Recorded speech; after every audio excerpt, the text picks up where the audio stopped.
Hey, Raul, you are first. I was here first, but it's okay. I'll let you be first.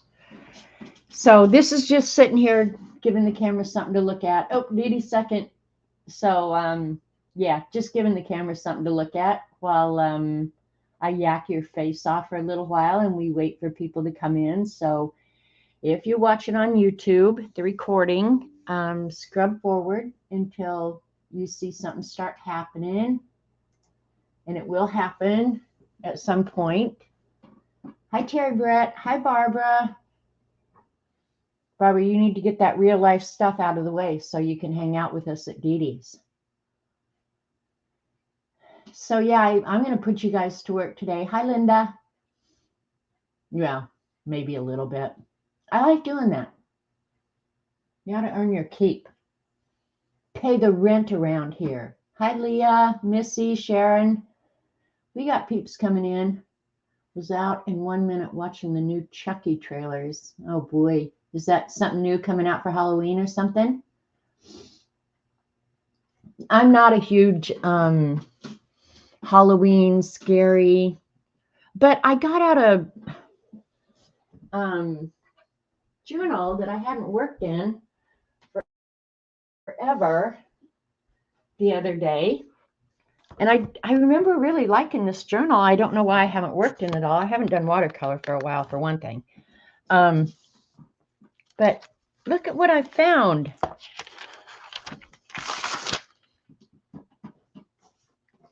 So that will be my Halloween contribution to the world. Hey, Carrie Ann. Holy cow, it's been so long. Hi, Jen. Let me say hi to the people that I might have missed. Hi, Pam. Did I say hi, Missy?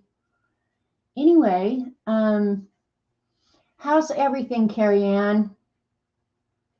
We met when Zandra, CB, and I went to Australia. We met Carrie Ann. She came down and stayed overnight with us. It's been way too long. I know, Carrie Ann. How are the pups and hubs and everybody? Hi, Pixie Cora. Hi, Marsh. Um, you like that? This was kind of fun. I might have to do another one. But when I opened this journal, I was just like, I had done a bunch of experiments in this journal, mixing colors and just kind of seeing how the paper behaved, because it's that handmade caddy paper, and it's they can be kind of testy, and the other experiments were back here. But anyway, yeah, that was fun. And then I just did this because I saw it somewhere, and I thought, oh, I forgot to draw him. What the hell? So little birds. Is that a gremlin pumpkin? It certainly looks like it, Marsh. Great here, thanks. Oh, keeping busy. Okay, well that's a good thing. Gizmo lantern.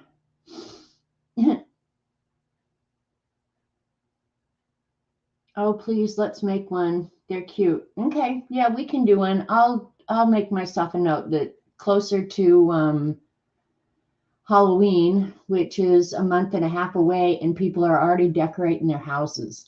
Do you know how dusty that stuff's going to get before Halloween gets here? Stop it. Just stop it.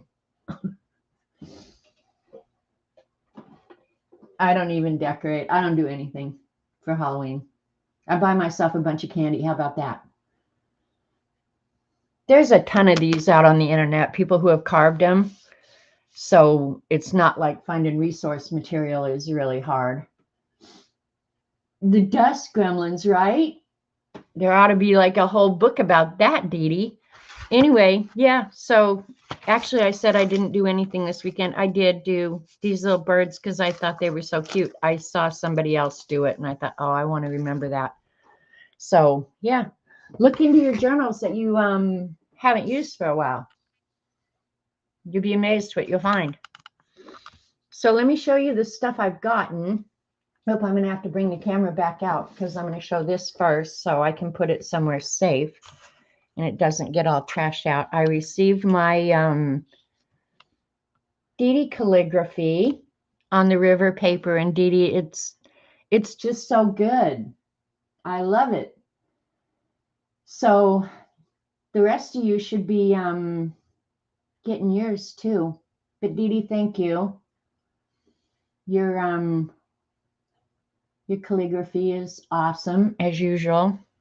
So I will put this probably in one of my art journals, you know, where I just keep miscellaneous art for memories and whatever. And as you guys know, we've got a zine swap in the works, and I've gotten some. So I'll just do them from the pile. I don't know which came first, second, third. Did I see Sharon here? Hi, Alyssa. This is from Sharon Lombard. I got your zine, Sharon. And look, she put in a little monkey charm for me that says best, which certainly applies. And I'll move this out of the way, so hopefully the camera will focus on this. The Legend of Robin Hood, text by the song sung by Roger Miller. I'm not going to sing, okay? But if you know the song, oh, wait, Barbara's in the chat. Barbara will sing it for you. And when I'm reading this, honestly, I'm singing the song in my head. Hey, CB. Robin Hood and Little John walking through the forest, laughing back and forth at what the other has to say. Reminiscing. This and that, having such a good time. Odie lolly, golly, what a day. And I actually did go listen to this after I read this. I was like, I got to go hear that song again. Never thinking there was danger in the water they were drinking. They just guzzled it down, never dreaming that a scheming sheriff and his posse was a-watching them and gathering round. But can you see the little art? Look at, he's puking out water. And the little wolf back here. Robin Hood and Little John running through the forest, jumping fences, dodging trees, trying to get away.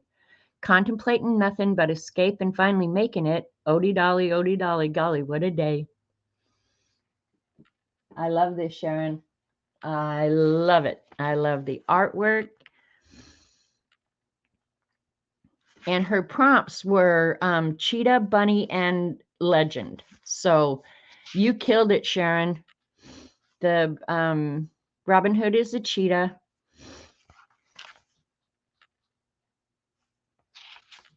It's just so good.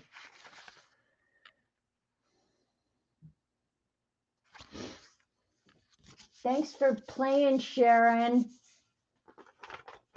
And she sent 10, and she sent a self-addressed stamped envelope. So she did everything exactly perfectly right, which I love. Oh, my God. And thank you so much for the little monkey charm. He probably will end up on one of my journals, would be my guess. Maybe. Okay, wait a minute. We might find him a home right now. Since I have my Mamba Jamba. I don't know. This one doesn't even have a charm. Oh my gosh. All right. Well, we found it a home, Sharon. Now we got to make sure that we put it on right.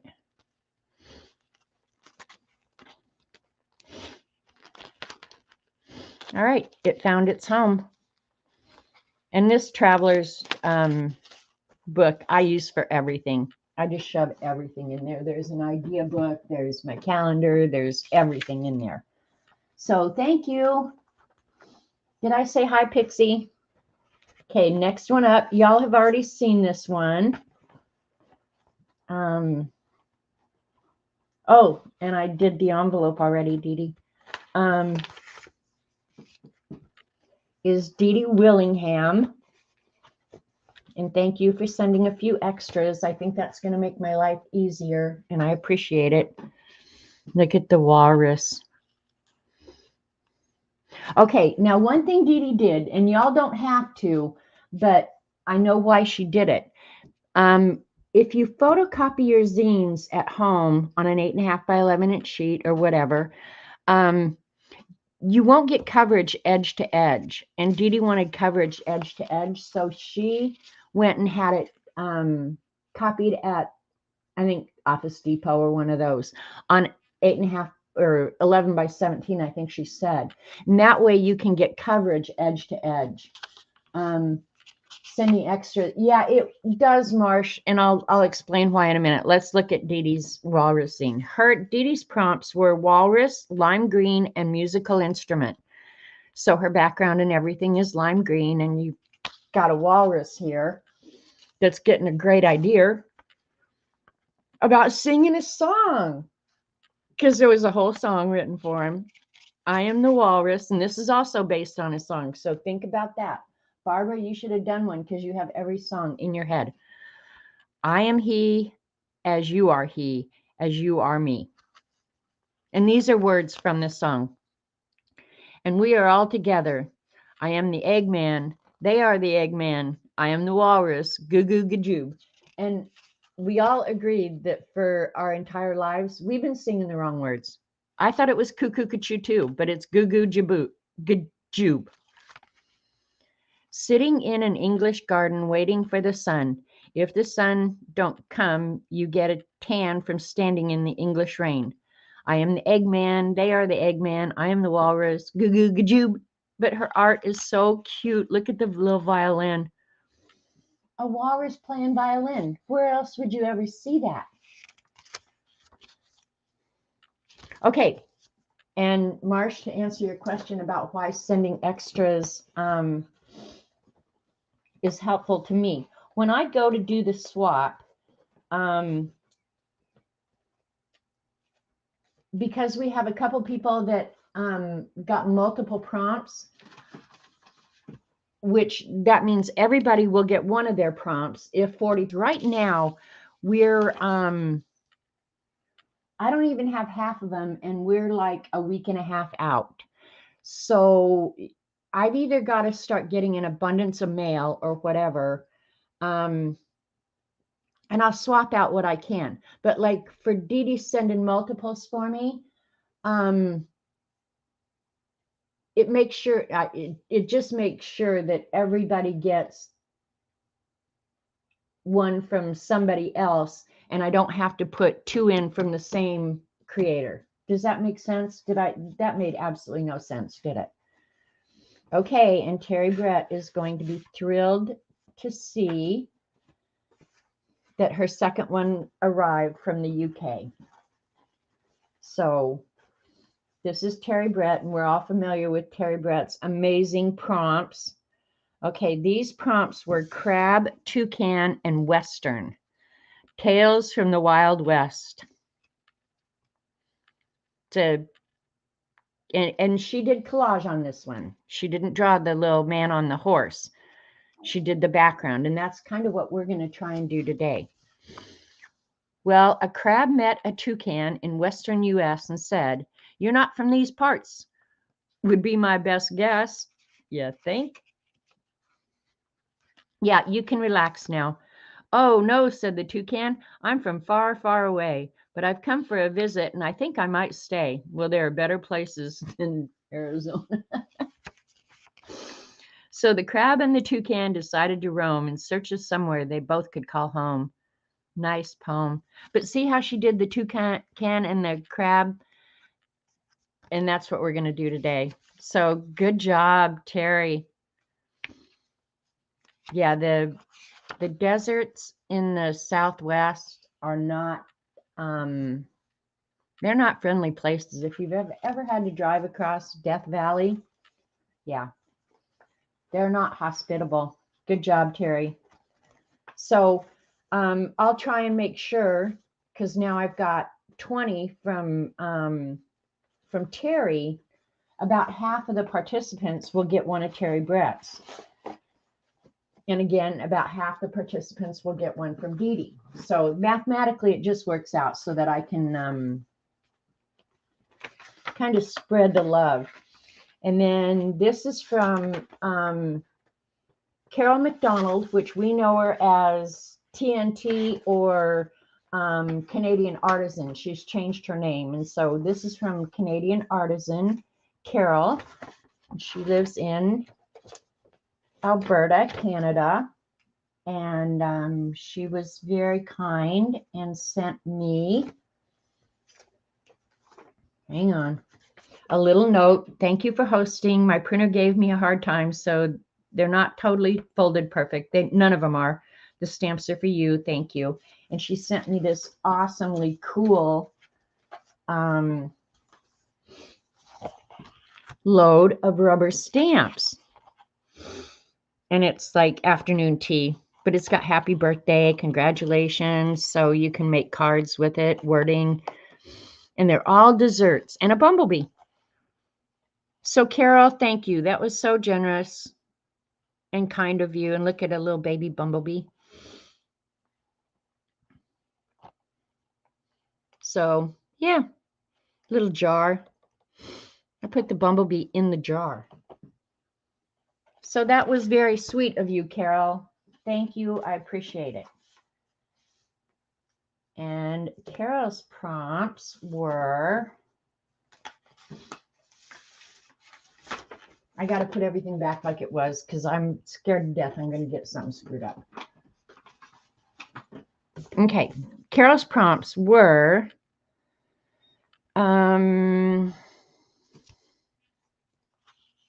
maybe she didn't give me her 3 prompts. Well, I can look them up quick enough. Hang on. I'll tell you what Carol's prompts were. Thank God I made that list, Dee Dee. I've referred to it 100 times. And I'm starting to mark off as I get them. Let's see. Carol. She should be highlighted. Canadian Carol got Edward Munch, sea urchin, and fancy shoes. So here you go. Yeah, it is a nice selection of stamps, right? So this is sea urchin, established 2023, the Sea Urchin Valley. And this is also a song, Down in the Valley so low. You sang that, didn't you? Yes, I did. The sea urchins are all frazzled with this recent discovery of a strange tree. What kind of tree, you ask? A fancy shoe tree. And of course it is. What else could it be? The sea urchins all gathered around the fancy shoe tree. I think there are some women on this planet who would love a fancy shoe tree. I'm not one of them. The sea urchins started to get more and more curious. They started to climb it. As they climbed the fancy shoe tree, the tree began to come to life and shake and shake. They still climbed as they all wanted to wear a fancy shoe. With all the shaking, the shoes began to fall and the sea urchins started to scream. Shoes falling from heaven. And then on the back, she included 5 facts about sea urchin. They live in all 5 of the oceans. They don't have a bone in their body. They eat just about everything. They can give boo-boos, but they don't mean to. They prefer to reproduce in warmer weather. Well, who doesn't? Bonus fact, the entire sea urchin is an eye. Now, I love knowing that. So, and Carol McDonald, Canadian artisan. She used to be Carol TNT back in the old Ustream days. So good job, right? And that's all I have for today. So let me put those over out of the way. Thank you to those who got them in early, because the longer it goes, the more nervous I get. But I thought today we had lots of options of stuff we could do, but we got into a conversation in Dee Dee's stream. Oh, before I get too far. Dee Dee and I were talking the other day about the crazy crap that Robert Vaughn does, because he is a crazy man. So Dee Dee's decided that I need to do a book, that a zine would not be adequate. I have to do an entire book of things that the rat does. because every day it's something, you guys. It's something. And if anybody's come in while I was running off at the mouth, hello, I'm glad you're here. Thank you. So she told me, you need to draw some rats. So I drew some rats, Dee Dee. Here's the rat. And this is probably the one I probably am going to base him off of. But I did a whole bunch of different styles. But this is the rat in his overalls with a plunger. And I need to make the plunger a little bit bigger, I think. But anyway, I was just sketching. And what I wrote over here is, when an embarrassed single woman can't unclog her toilet, you must take your own plunger. And he did. So, but this one, I kind of think, I didn't put his glasses on, but I think this will be maybe the one that I base the book off of. But then I did a more cartoonish one. And he has his overalls on. This is his personality, though. Damn goofball. And I gave him hair. So, and then I just got busy drawing all kinds of rats in different positions. And Dee Dee asked me this morning if I'd use the expression book, and I did not. But if you've been to Christopher's stream lately, he has been using the facial expression book, and I have it. I just didn't get it out yet. So that all these mice or rats can change their expressions depending on what situation he's gotten his bad self into. So there's all the rats in all their different positions. Hi, Dorothy. Here's a really funny fat one. Robert's not fat, though. So I don't know how many times you have to redraw a rat, because that's the deal about sequential art, you know, or having a book or whatever about a character. You've got to come up with not just the character, but all the expressions, all the positions that they might find themselves in. So even if you don't ever intend to do a book, which Terry Brett, you need to seriously consider it. Thank you, Missy. This is a really good exercise just to do. It gets you thinking, and that's what we're going to kind of work on today. There's an ostrich face, because we're going to work on ostriches today too. And this is out of that great big Mamba Jamba mixed media journal that I bought. Already put it to work. So it's obviously not going to be precious. It'll just be whatever it is. So Dee Dee, I did my homework. Do I get extra credit? Just waiting. But really, if it's something you want to get better at, just do it. Exercise. Oh, I thought you said extra fries. You would say that, Barbara. So we did have one person notify Dee Dee that they're dropping out of the swap. And mathematically, we are living on the edge here. I didn't number, but I think we have somewhere between 35 and 40 people.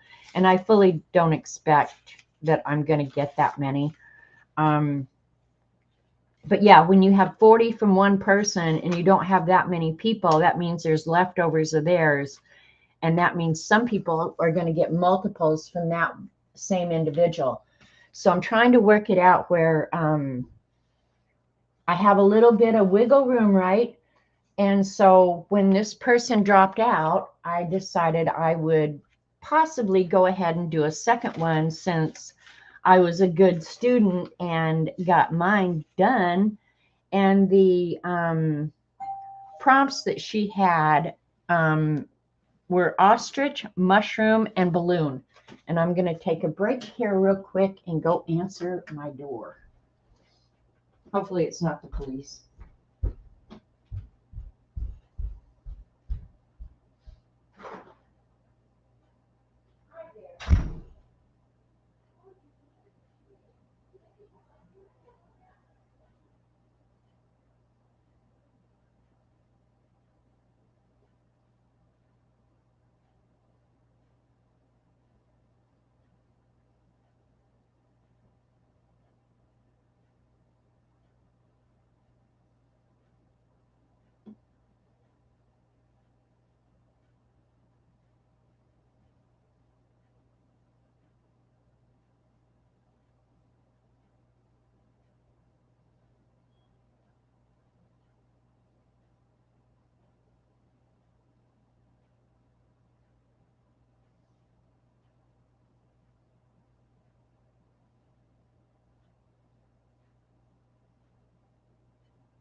Okay, I'm glad I did that, you guys. It was actually the mail lady. I had to sign for some of the mail. So I got tons of stuff. I won't show the addresses, but look, there's one. There's junk that can go directly in the trash. There's another one. There's another one. And another one. You guys, I'm so happy.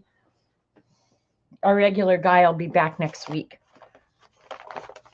So let's open them, and you'll look at them while I look at them. The first one is from Kelly Simmons from Australia Post. I'm so excited.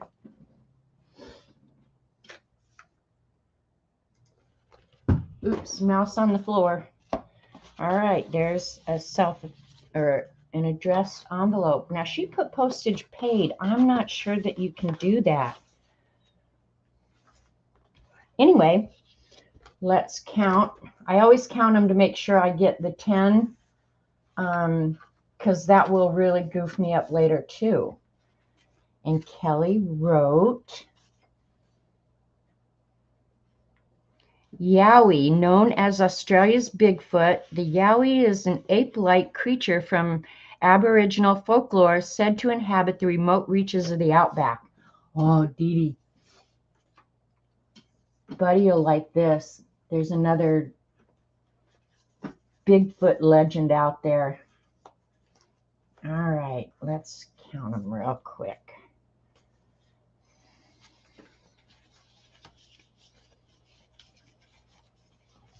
All right, she sent an extra, which will help.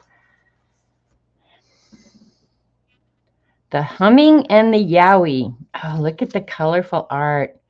This is done on a laser printer, you can tell.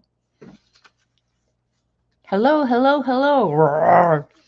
Didn't you hear my roar? Oh, yes. And what a fabulous roar you have. Let me pull you guys down a little bit so you can see the artwork a little better. I'm going to eat you, silly monster. Do you want to get an ice cream? Sure, why not? Suddenly there's a loud boom. Is it a bird? Is it a plane? Fear not, little bird. It is I, Superman, here to save you. What in the ever living? I'm having ice cream with my bestie. Sorry. No worries. There's a chick down the lane named Lana, maybe. Some dude is telling her bad dad jokes. Marsh, don't be going around telling bad dad jokes. The Oz Bigfoot, right? Kelly Simmons. Her prompts were hummingbird, cryptid, and any comic character. You killed it, Kelly. The Humming and the Yowie. Now they're besties. Going to get ice cream. I wonder if there is such a thing out there, right? Yeah, Kelly did awesome. So thank you, Kelly. And thanks for the explanation of what Yowie is. I never heard of it. Ugh. Americans.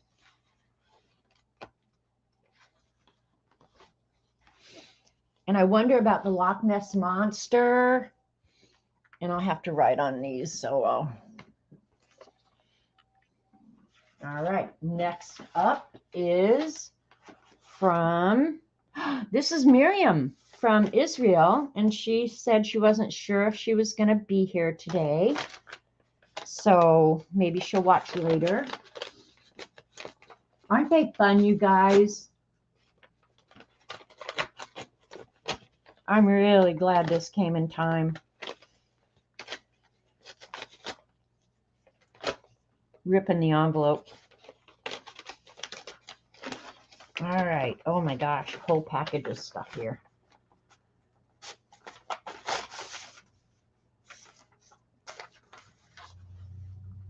Ooh, she sent me some book pages. Awesome. Awesomeness. And look at, she sent me some jelly prints. Wow, those are nice. That's very nice. Now, another thing, Christopher, and I think Marsha's been doing it too, is using jelly plates as background and drawing on top of it.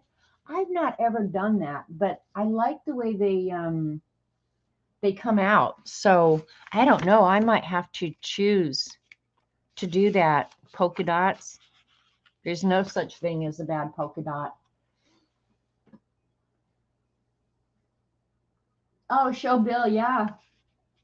Hey, I see. Anybody I might have missed? Leah, did I say hi to you? I hate when I miss people. Wow, these are nice, Miriam. You don't ever have to send extras when we do a swap, but it sure is appreciated. They feel so good to me.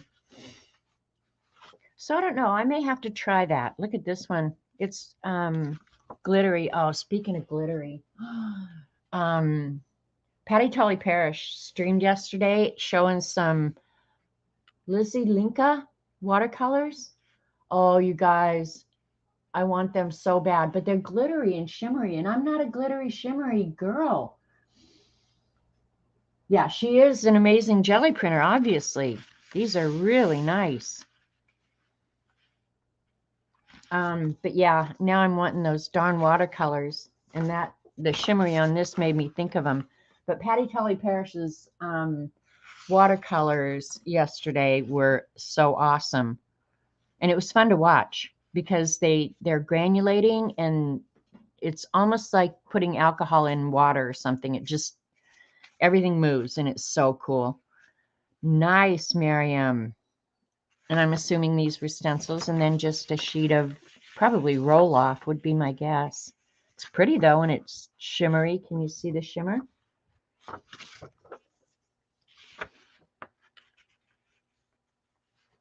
Now this one would be perfect to see things in.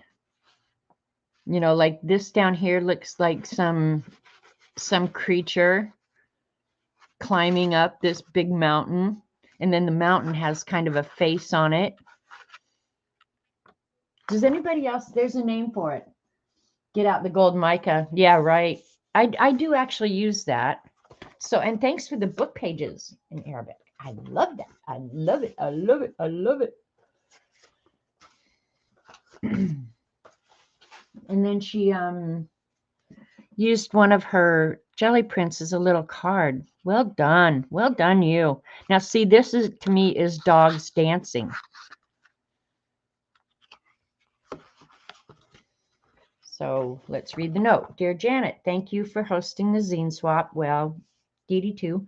Have a lot of fun doing it. I included some of my jelly prints. I sure you are going to find use for them. Also some Hebrew pages. Miriam, thank you so much. And she sent me a addressed envelope, a couple of them. So did Miriam do multiples? It looks like maybe Miriam did multiples of the zines. So let me look here.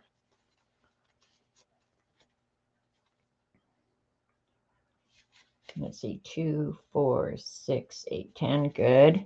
All right. On this first one, so yeah, she'll get, I'll send them in one package, but her first zine is Basquiat, Emerald Green, and Shoes.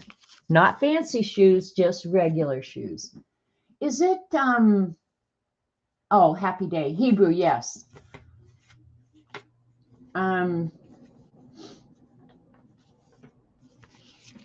So yeah, this is Basquiat, Emerald, and Green Shoes. So I'll just show the art.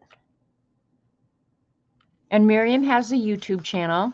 She, I think, did a live stream yesterday. So she did art in the style of Basquiat. And this is really good. Good job, Miriam. And her other art is really good. And I also, she has a Instagram channel that Dee Dee was having a hard time finding.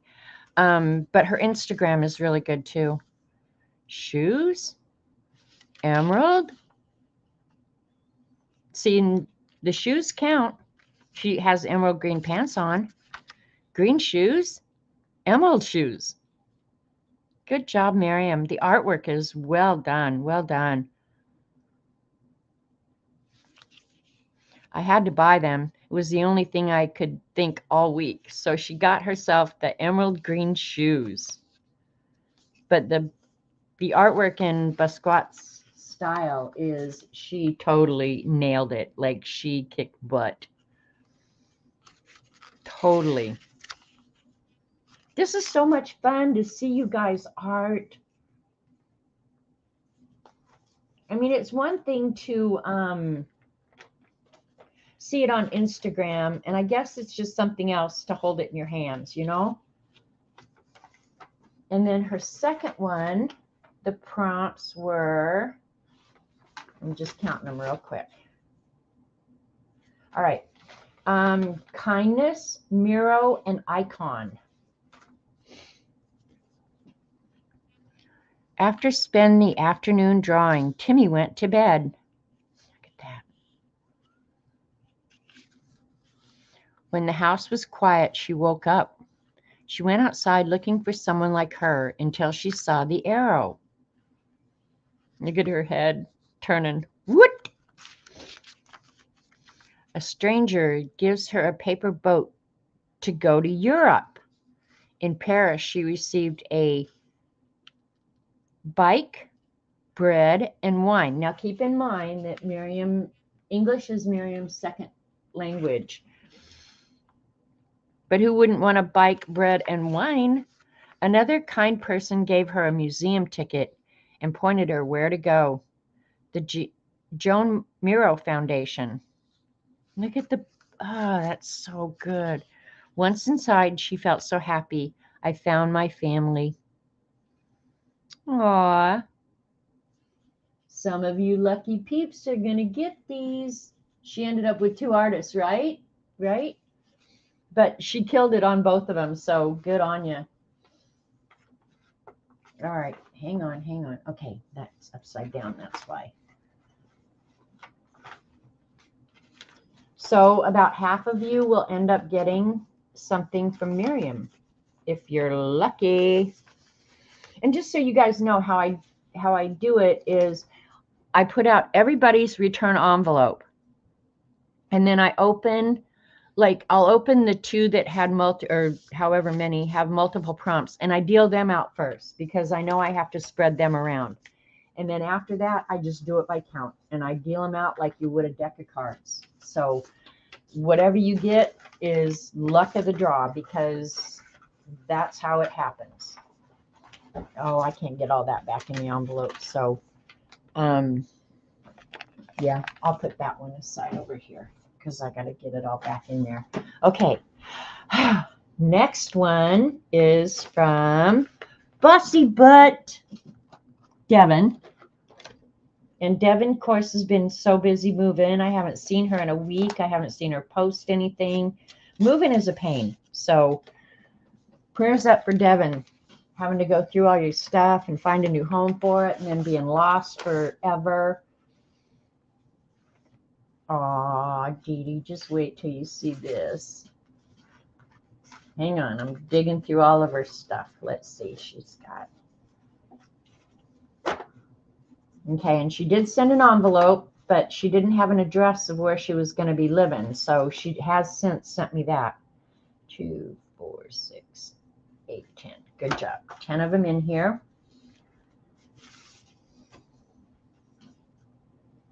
And here's a look at, she made a card of her Zentangle. How cool is that? Now that gets my boat floating right here. Okay, now I'm going to give a lecture, okay? If Devin, who is in the middle of selling a house, packing up a house, moving, unpacking a house, and starting to build a house, can get them to me early, the rest of you ain't got no excuse. Just saying. Awesome card, Devin. Thanks for hosting the zine swap. I've included a few little goodies for you, including a used baby wipe. Oh my God, Bossy Butt. We were having a conversation about used baby wipes, and I'm sure it wasn't always nice. That is actually really pretty though, isn't it? Oh my God, now I should feel bad about a used baby wipe. Okay, I'm going to admit this really quietly, okay? Devin, you might have been right. It is really pretty. Does anybody else save their baby wipes? I don't. I use them and immediately throw them away. I mean, but I do that with a lot of things. So it looks ironed, right? Yeah. Honoring Queen Elizabeth. You guys know I love the Queen. The anniversary of her death just happened, and so there's been a lot around about Queen Elizabeth. I love Queen Elizabeth. Look, she sent me a Queen Elizabeth stamp. And this must be just one of her little ephemeras that she made. A little flower with some Zentangle on it. There's some more Queen Elizabeth. And I've seen other people making these circle things. Zentangle borders. These are cool, Devin. They will definitely end up on an ephemera box. Look at all this cool stuff. And When Pigs Fly. Check it out. Oh, actually, oh my gosh. Hang on, hang on, hang on. Hot air balloon. We're actually going to either draw or use one out of a sticker. I know, it is so thoughtful. And then she sent me a card with some washi on it, which is awesome. I love getting new washi without having to buy the whole roll. Little kitty cat with a crown and a baby envelope. I used to design envelopes, so I have tons of baby envelopes, but who doesn't love a baby envelope? Look at that. I have the templates how to make these too. Season's greetings. Money short. Oh, I actually received one of these in the mail, Devin, from my sister with that exact saying on it. An ephemera card. Ah, Devin, that's so thoughtful. Thank you so much. Anyway, what that says is money short, times are hard. Here's your blanking Christmas card. My sister's as rotten as I am. I love it all so much. And I will get the address on the envelope so that I can return it to you. And if I'm feeling kind and generous, I may even put some goodies in there. You have one of those cards you got years ago too. You can tell what kind of people we are, huh, Terry? If somebody will send us a card that says that, you know that we are a certain type of person. Keep your chin up, all who are still working on your zine.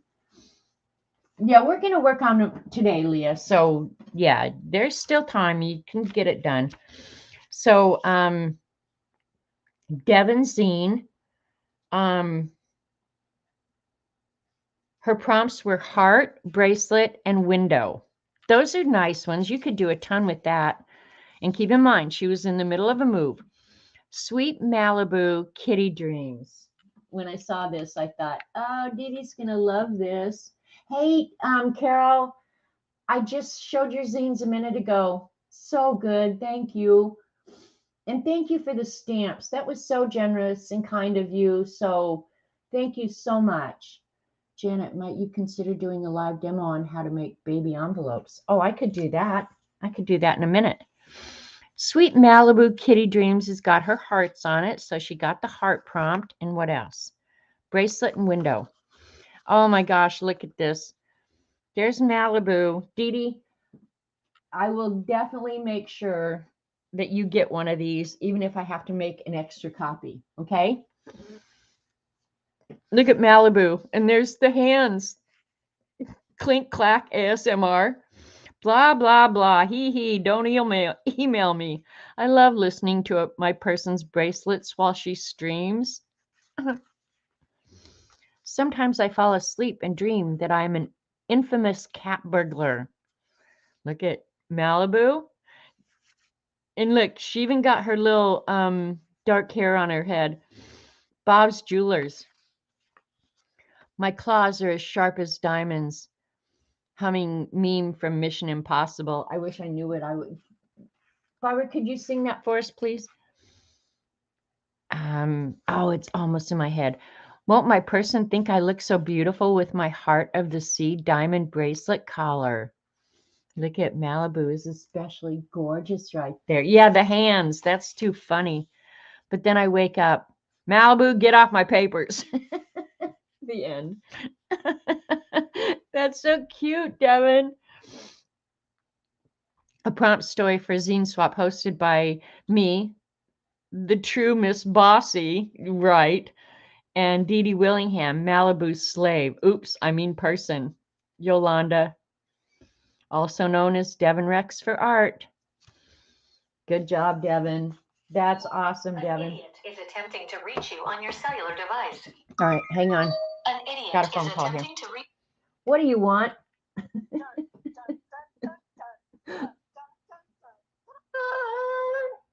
Do it again. Do it again.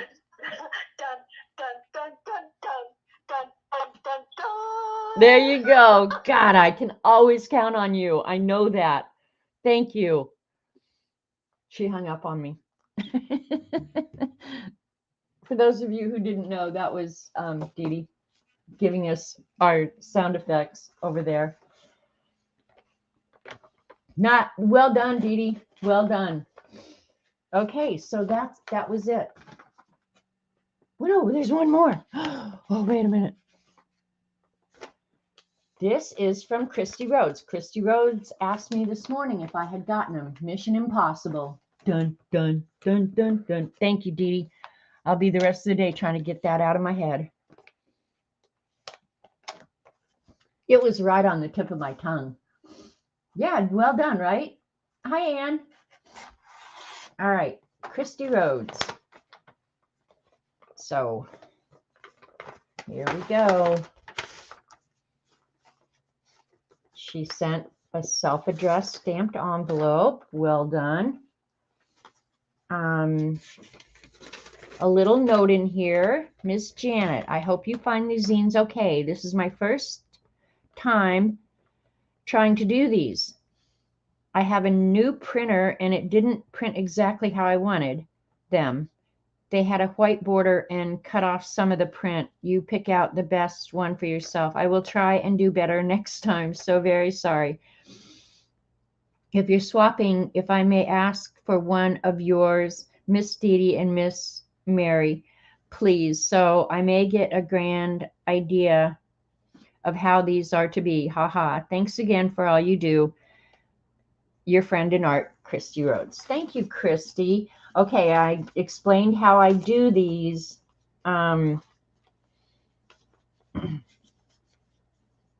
So I can't make any promises about whose you will get in return. But one thing I know for certain, each one of you will get good art. So, you know, you don't have to worry about that because, yeah, we've got so many good artists that there's, you know, I can say with complete certainty that you will get good art back. So her prompts were Under the Sea, Dolphin, and Strawberry. Ooh. Zine Swap with Janet and Dee Dee, October 2028. Athena, follow me. Look at the art on this. And she's never done this before, you guys. So keep that in mind. You know, like, I'm not sure that you get better with practice, maybe a little bit. But hey, Z, look at the art on this. I have found a special treasure. Which way do we go? Make waves. It's this way. Electra, follow us to the special treasure. Sapphire, the dolphin. Oh, Sapphire, the dolphin is waiting on us by the Strawberry Rock. And she was worried about how it printed out, but it did just fine. Grab. Okay, now this fold is a little weird. Grab you a strawberry.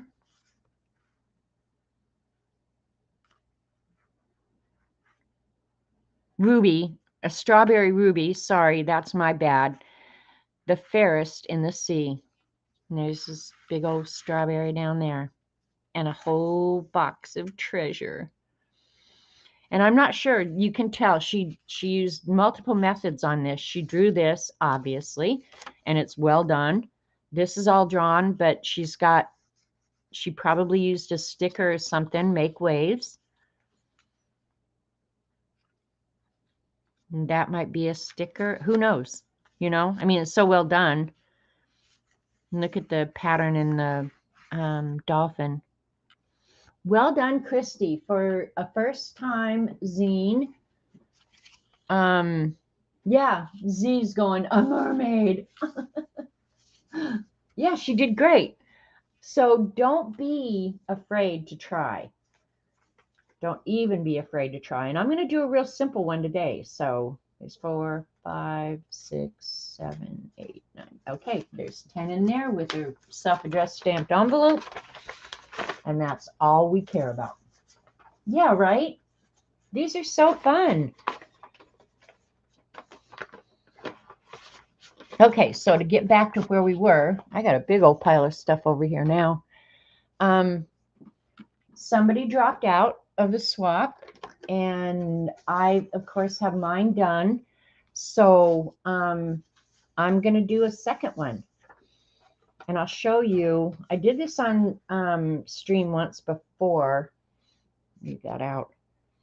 And this one I did with stickers. And I thought I may do, yeah, it's spelled with a K, Terry, but hopefully if she watches the replay, she can see that people are saying, great job. How cute was Christy's, right? So the art in this was stickers. And I'm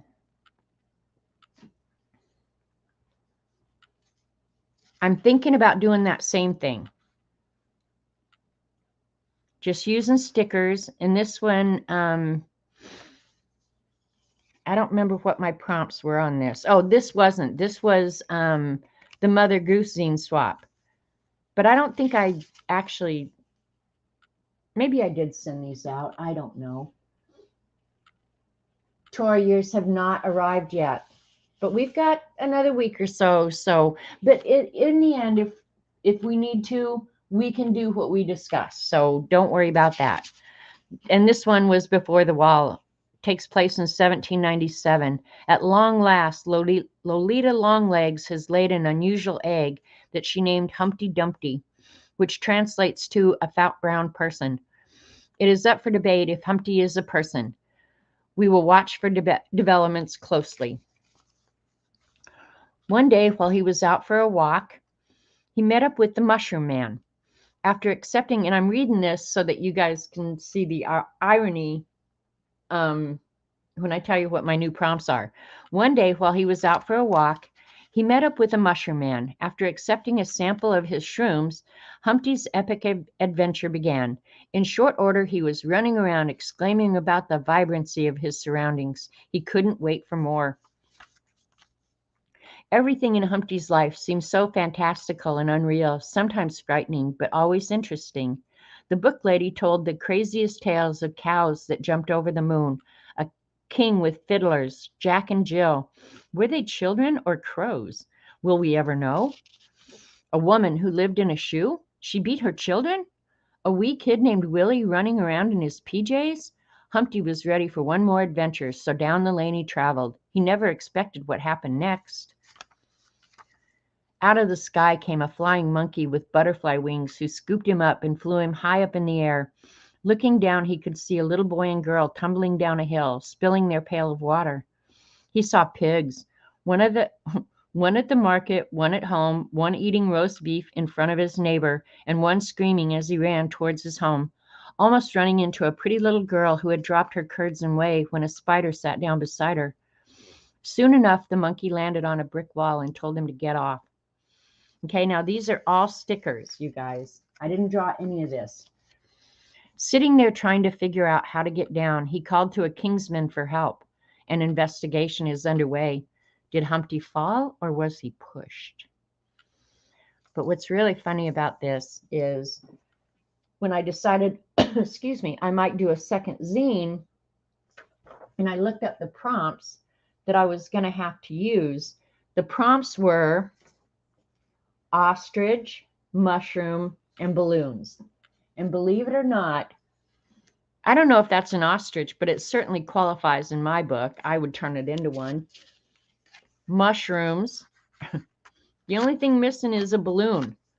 But he, rather than a flying monkey, he could just as easily been picked up in a balloon. So isn't that ironic that I'm going to do, because when I first saw the prompts, ostrich, mushrooms, and balloons, I was like, well, obviously the ostrich ate some psychedelic mushrooms and took off in an adventure of balloon. And I thought, boy, that sounds familiar. What the hell? What the heck? The Humpty Dumpty conspiracy. I love conspiracies, Barbara. Isn't that true, Dorothy? So many talented people. So while we were at Dee Dee's this morning, I think it was Jasper, and I don't know who all was involved in the conversation, but Missy, I think, was one of them, and Missy's here. But we're talking about that they were finding it difficult. And actually, none of it is difficult. I think you just have to get out of your box, and get into some sort of fantasy land, or truly thinking outside the box. So I just took some quick notes because I thought, after I realized, my first idea was the ostrich takes psychedelic trip on mushrooms, right? And flies off in a balloon. Certain things about that I do like.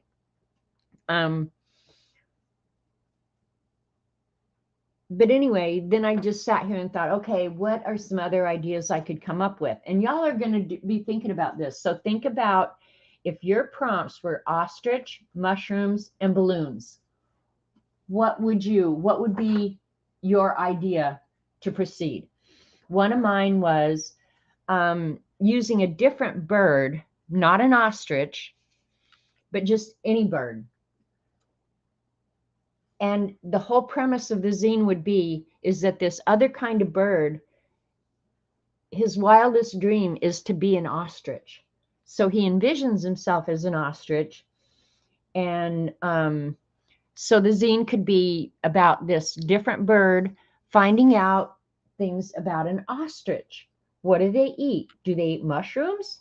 Are the mushrooms poison? How do they fly? Because an ostrich is a unique bird in that it does not fly. Yeah, they're due October 1st, so it's not too late to join. Dee Dee could get you 3 prompts, but you'd have to get on it and get it to me by October 1st.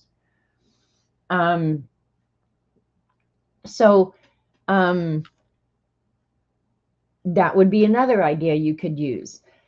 The ostrich could take an epic adventure in a balloon, and he crashes into a field of mushrooms.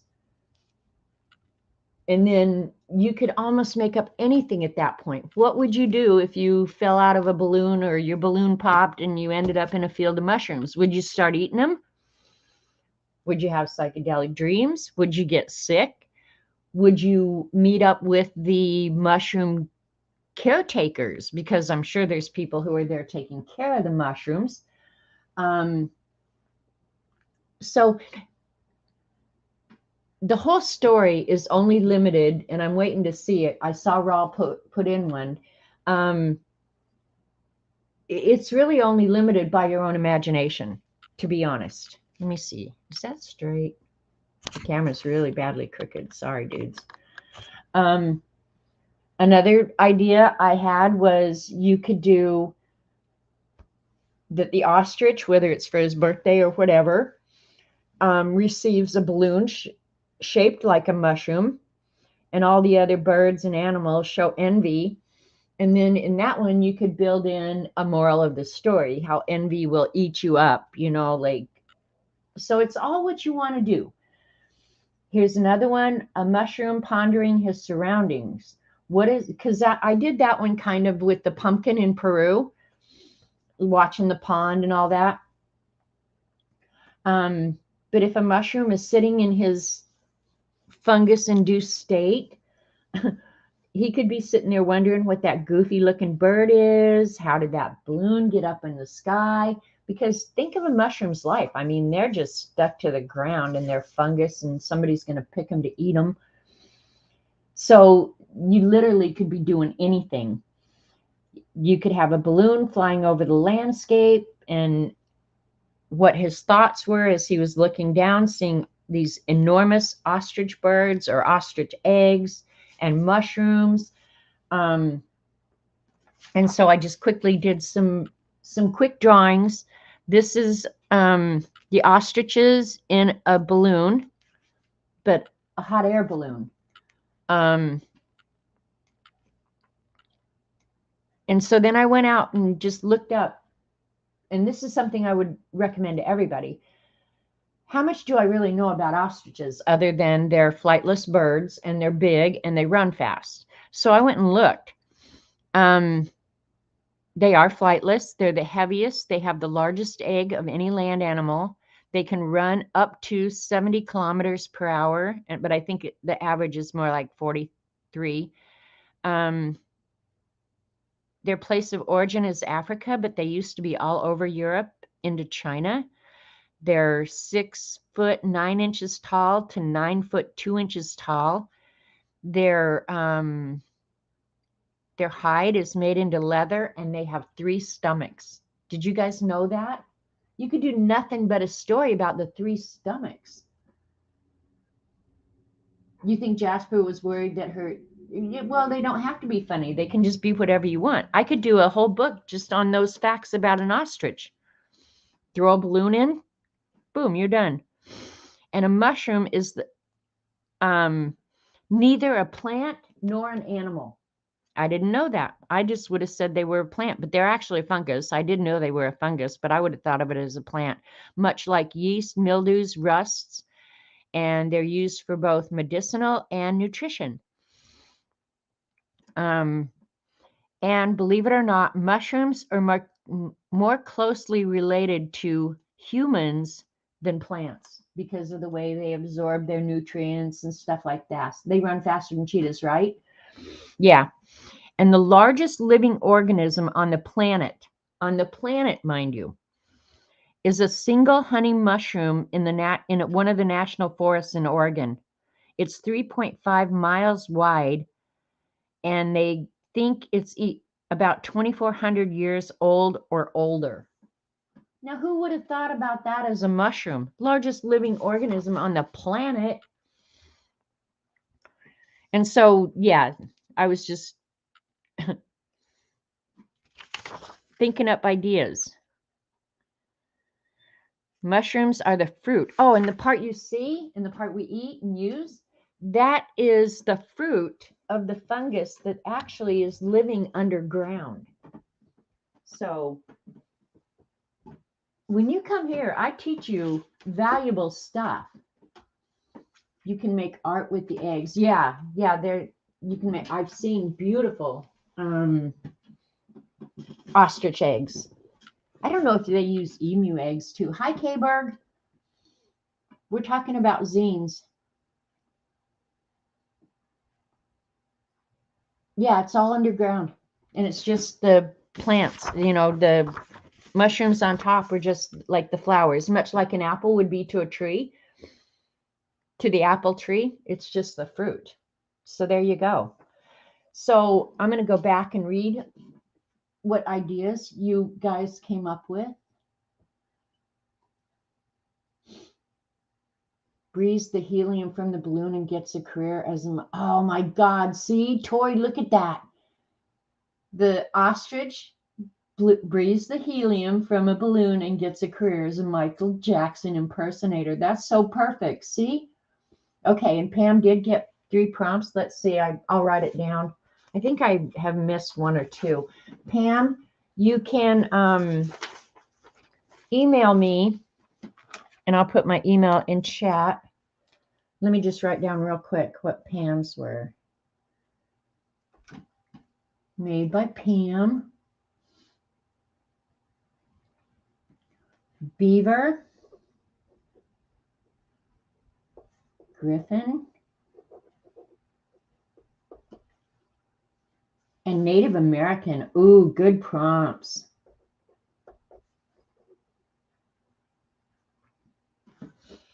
Okay. Let me go back now. No, Jasper did finally come up with an idea. The story of Oz with the ostrich flying to Z, or the, well, ostriches don't fly, Raoul, but in our world they could. We could make them fly, or just hop into a hot air balloon. Okay, I don't see anybody else saying anything.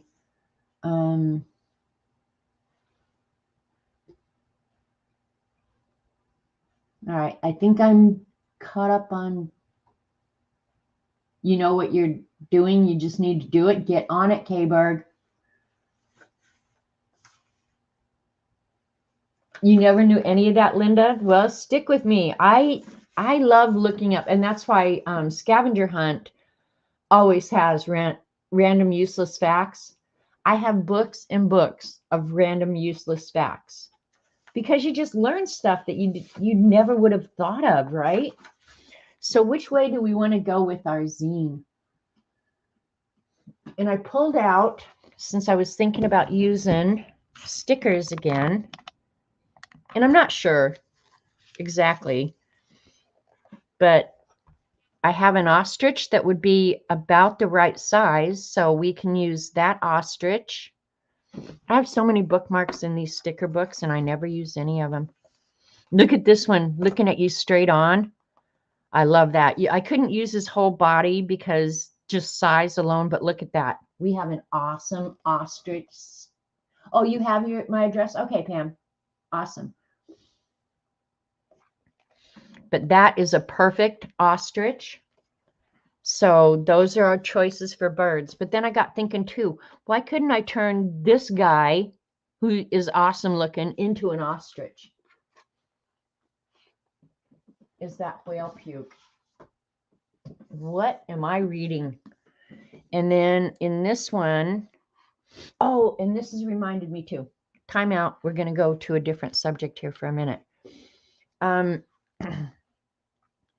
want you guys to think about the scavenger hunt this year. Last year we had 100 prompts, and that's a lot. What would you guys think? Because I like to kind of have a theme with it, and I want feedback from you guys before I make the decision. What would you guys think if we did, the theme this year was alphabet? And so the first 1 through 26 prompts would be each letter of the English alphabet. I think it would be fun, but give me feedback. Tell me what you think. Why did I have this page marked? Probably had nothing to do with this. All right, hang on.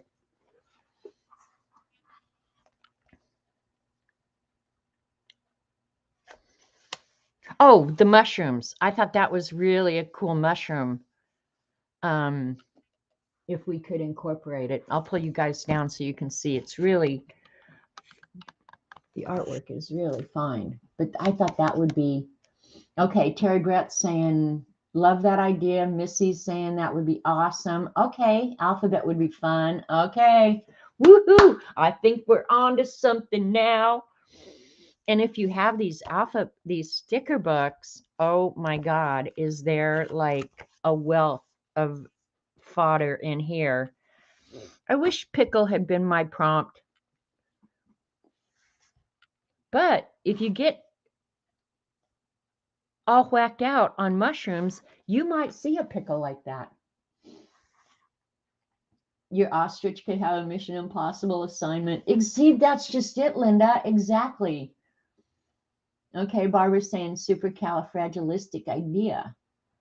Yeah, like, I mean, if you go through these sticker books, if you don't come up with at least 1,000 ideas, your brain is just broken. You should go get it fixed. But I did like this little mushroom scene here, and I thought, well, how can I incorporate that? Okay, hang on. I found some other stuff. There's some awesome art in these books. Let's see, why did I do this one? I have no clue. Is there a balloon? An ostrich? Don't know. There's an alligator getting ready to bite that guy's butt. And this is one of my favorite stickers in these books.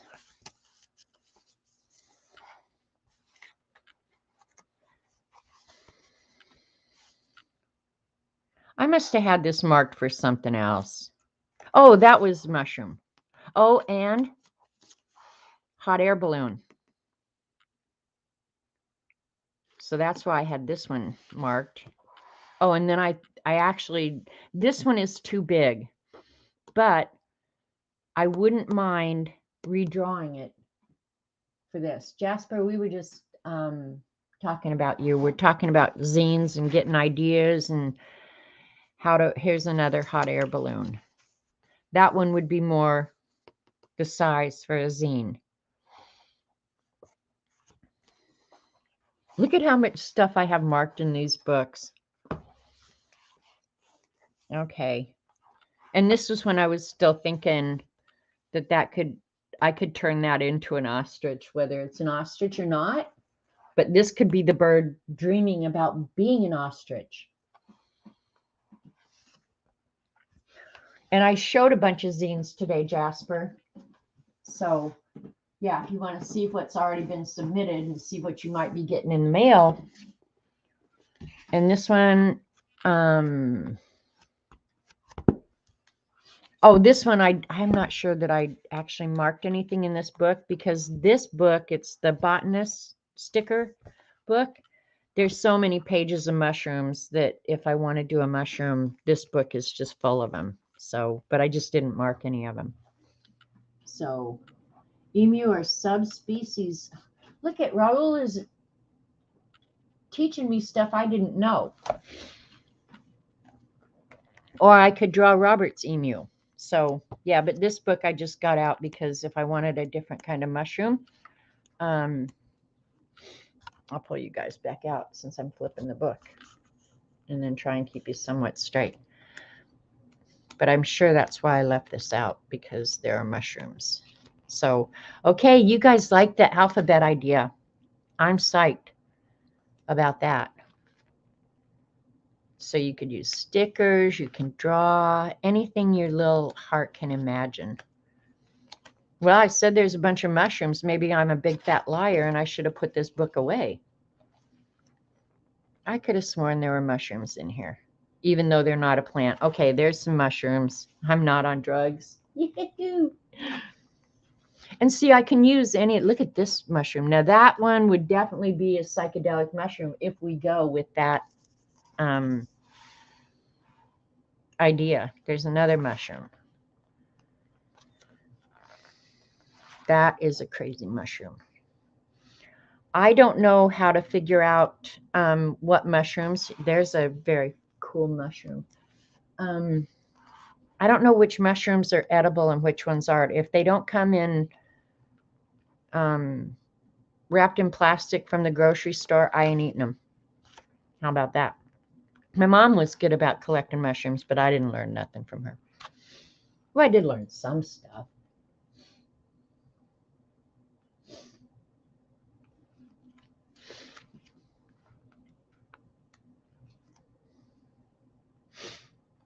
I think a lot of the marks that I have in this book was back when I was drawing out of this book. I would just pick something and draw it just for the practice. There's a bunch of mushrooms. Okay. So which scenario do we want to go with? I don't have a preference, but since I did this one about eating the psychedelic mushrooms, I'm kind of inclined not to do that again because I already did it once. So let's look at all the other ideas that I have.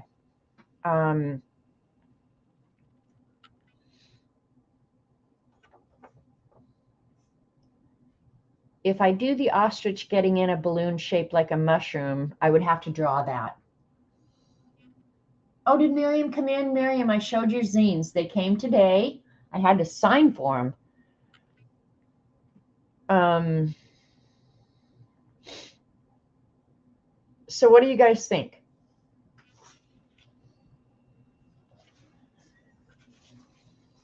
Another thing, when you're starting out to think about your zine, I do a lot of mine like a newspaper or something, because there's so many things in a newspaper. You can have feature articles, you can have one ads, you can have just ads for a product, whatever you want. Newspaper makes it very flexible for you so that you can pretty much go in any direction you want. So focus. Oh, is the camera focus all goofed up? That white, it hates the white. Focus, you freak.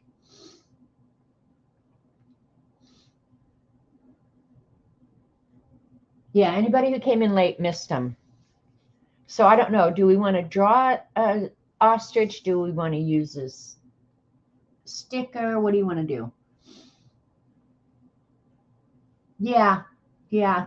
Thank you for all the extras, Miriam. That was so kind, and I appreciate it more than you know. So do we want to do a magazine?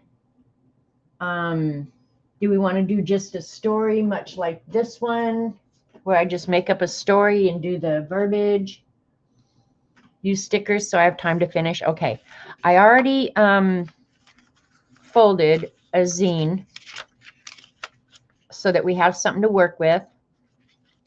The first thing you need to do when you do your zine is number the pages, because when you lay it out flat, page 1 and page 8 appear over here, and then this is upside down this way. So I'm going to probably work with it already folded. I don't do that in real life. A wanted ad for an ostrich. We could do that, Jen. All right. We've already got an idea that we're going to try and incorporate. Where's the writing utensil? You'd think I have no writing utensils around here. Let me put this back in the folder, wherever I put the folder.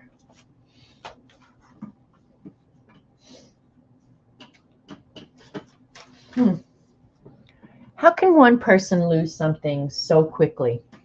I have no idea. All right, here we've got another piece of paper. So a wanted poster for an ostrich. I like that idea. Dead or alive. Dead or alive.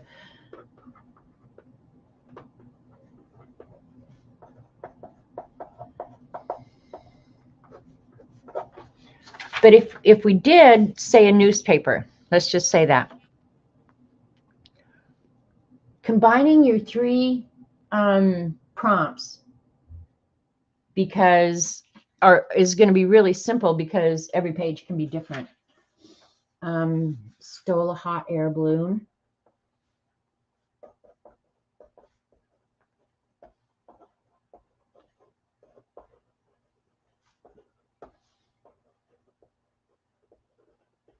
In search of magic mushrooms. Okay. See, we're getting some really good ideas here. Story about strange mushrooms. Yeah, because then I could use multiple of those. All right, you guys are kind of getting me thinking that it needs to be a magazine type format, is what I'm thinking. Ask me, haha, everything is lost till the day after I need it. Oh my God, Miriam, you have no idea. A reward for the ostrich. All right. So another thing you got to think about, and this is a perfect example of when you photocopy at home, it does not copy edge to edge, so you end up with a border.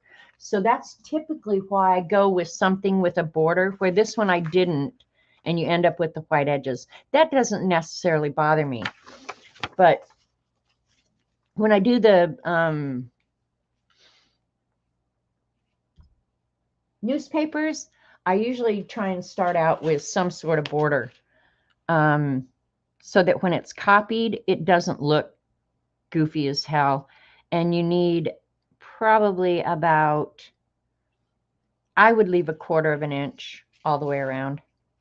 So I'm going to pencil that in. I can ink it in later. All right, what do we want to call this publication that we're getting ready to publish?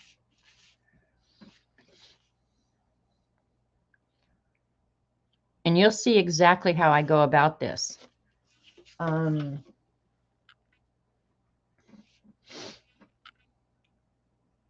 Thinking. Do we want to do it about mushrooms? Something about how big it is and might be growing under town. The mushrooms, you mean? Hang on. Got to go back.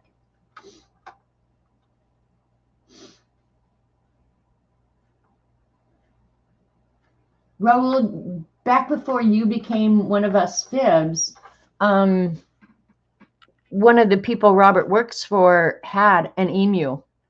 And Robert would go and feed the emu and take care of the emu. And that will be one of the stories in the book that I do about the rat. One day the emu got out. They can be very fierce. We know exactly how fierce they can be.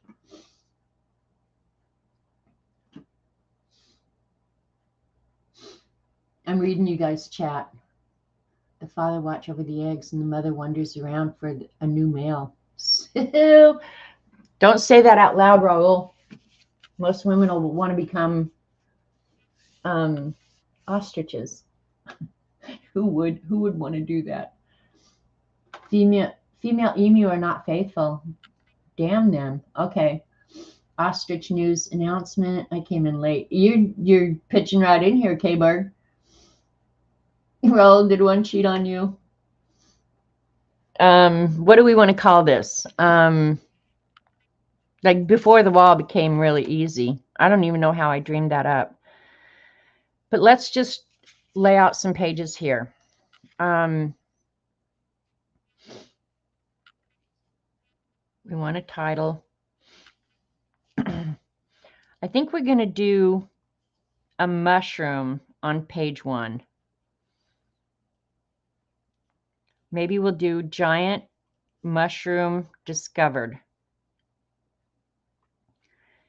And we'll use one of these. Let's see how big, because this one's opened on the mushroom page. And if I have to cut off part of the mushroom, that doesn't bother me, because mushrooms are just fungus. Or maybe I want a colorful one. Do I want an unusual one or a colorful one? I wish this one was smaller. Hang on, I'm pulling it out of the book. If I end up not wanting to use it. You know what? This might be better for inside. Because like this, if I do it like this, I only have one. But if I do it inside like this, I can have that mushroom. All right, this is going to be, and I'm just going to make myself work with it. All right, there's our giant mushroom. So this one, so pick a region. This will be a regional.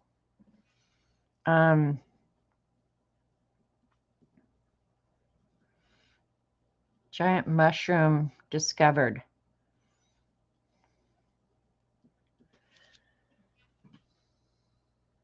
Hey, Vol, the Daily Cluck. The Daily Cluck. Mushrooms and truffles are yummy. I'll eat them if they're store-bought. I'm not going to go out in the woods and pick one, though. Okay, Jasper's saying Las Vegas. Miriam is saying Newburyport. Dee Dee's just going around acting like a chicken, clucking her head off. All right, here. When I get stuck, what I do is I turn on the goggle machine And we'll type for obscure. It would be awesome if I know how to spell. Obscure locations.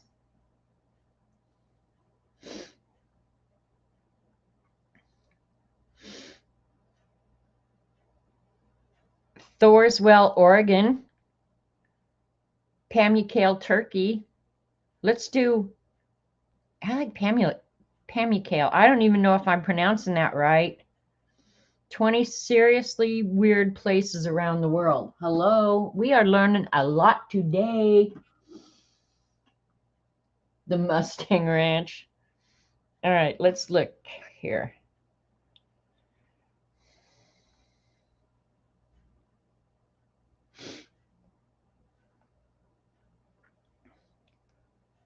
All right, Lake Hillier, Western Australia. Badab-e-Surt, Iran. If I can't pronounce it, I probably shouldn't use it, right? The Nazca Lines, Peru. I wish I'd known that when I did my Peru one. Bermuda Triangle. An idiot is attempting to reach you on your cellular device. What do you want now?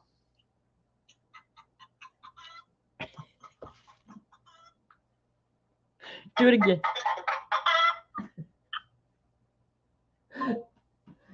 That nut calls me with chicken sounds. Plain of Jars, Laos. Whalebone Alley, Siberia. Oh, this is hard now. Oh,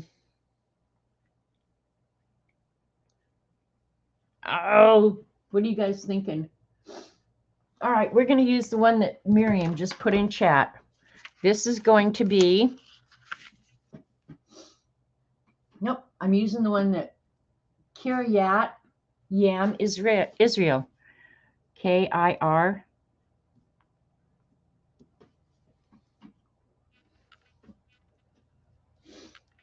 Kiryat Yam.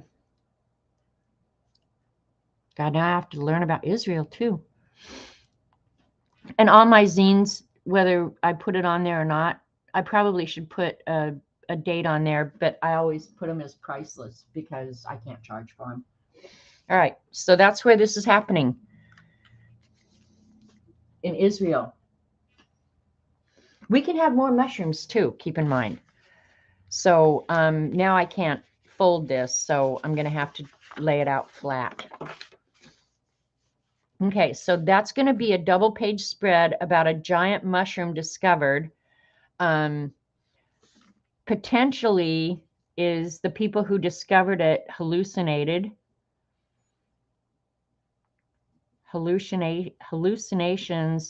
resulting in, I'm thinking that if they hallucinate, we literally can use anything at this point. Okay. So page 1 is going to change, and it's going to be a story about, because I'm going to guess, do y'all have ostriches in Israel, Miriam? Who are all these mushroom testers? We can turn it into literally anybody, Dee Dee. Anything in these books now have become fair game. I promise you.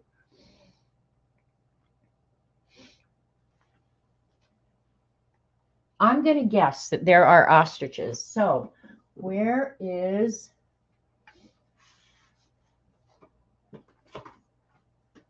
the ostrich? We're going to put the ostrich on page 1. And I kind of like, oh,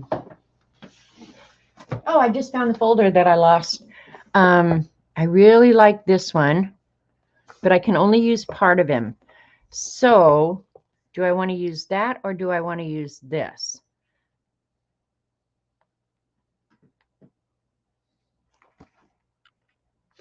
Okay, we're going to have 2 ostriches. This one will be on the front page. Okay. This one will be on the wanted poster.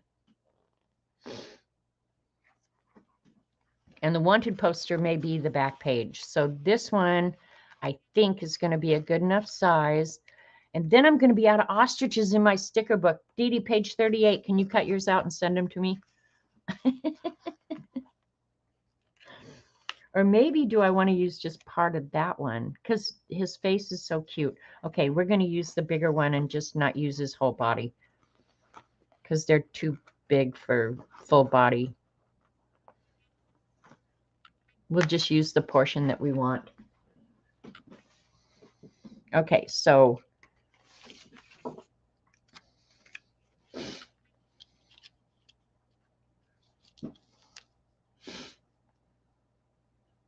because I got to write a little story over here. So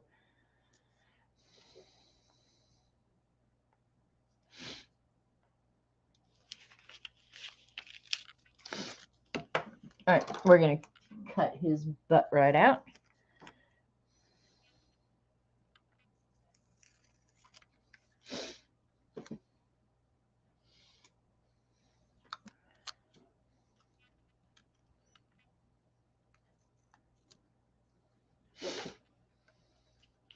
And we might use the emu butt on something else. Well, I cut that a little bit messed up there, didn't I? Put him down there. I can cut that later. Yeah, I like him better. It's going to be all exotic looking. You have ostrich farms in the South. Yeah, apparently that's a big deal worldwide because they can be used for leather. Their eggs are valuable. Yeah, apparently that's a big deal worldwide.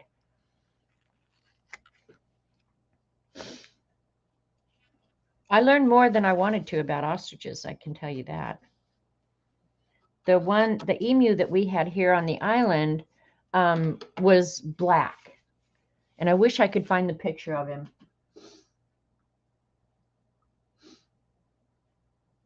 Have you tried an ostrich egg? It costs like €100. Wow. So people eat them? Huh. All right. So we'll do, okay. So this will be a family member of the ostrich that is wanted. So this is going to be a heartbreaking story about a family member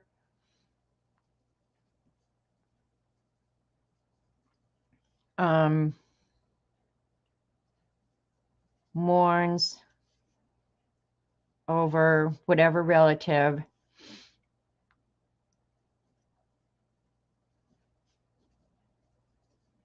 Okay, so this is going to be a story about the family member mourning over whatever relative we decide it is going bad. And then page 8 here is going to be, and I'll work around this. I won't make you guys sit and watch me while I actually write the stories, because the stories I actually write on a separate page and then I edit them to fit the space available. So this is the way you kind of have to do it so you know the space available. So the other emu,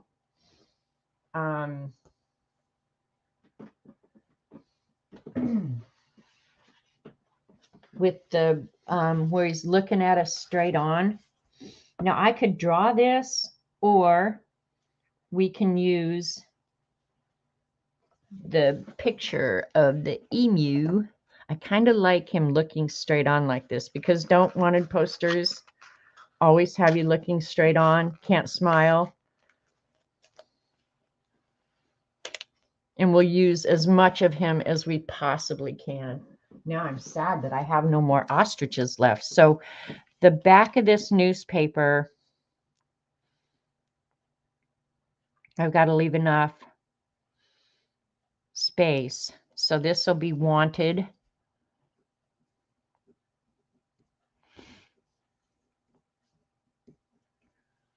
And then probably just before his legs, I'll cut it off. Say adios, legs, because I've got to give myself room for dead or alive.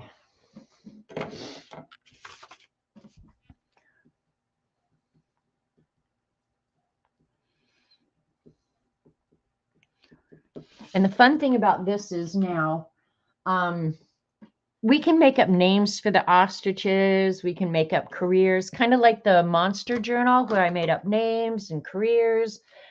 At this point, you can make up anything. Yeah, he's perfect for a wanted poster, right? I've eaten shark.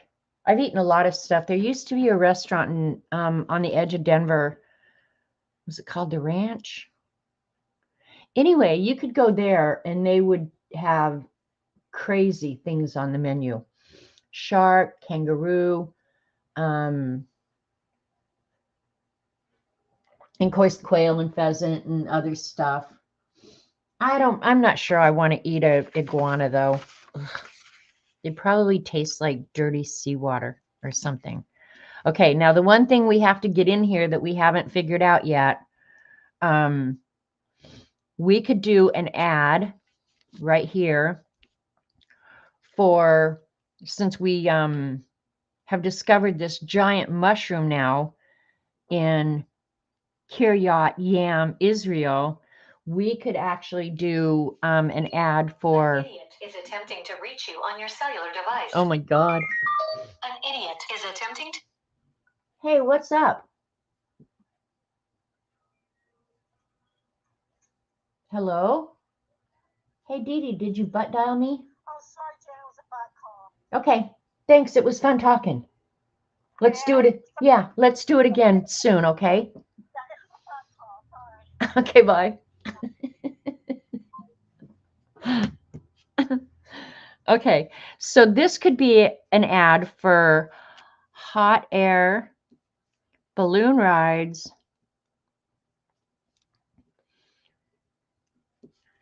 to observe the giant mushroom. This is all very clean for me. Usually my my zines get a lot smuttier before now. So where was the hot air balloon?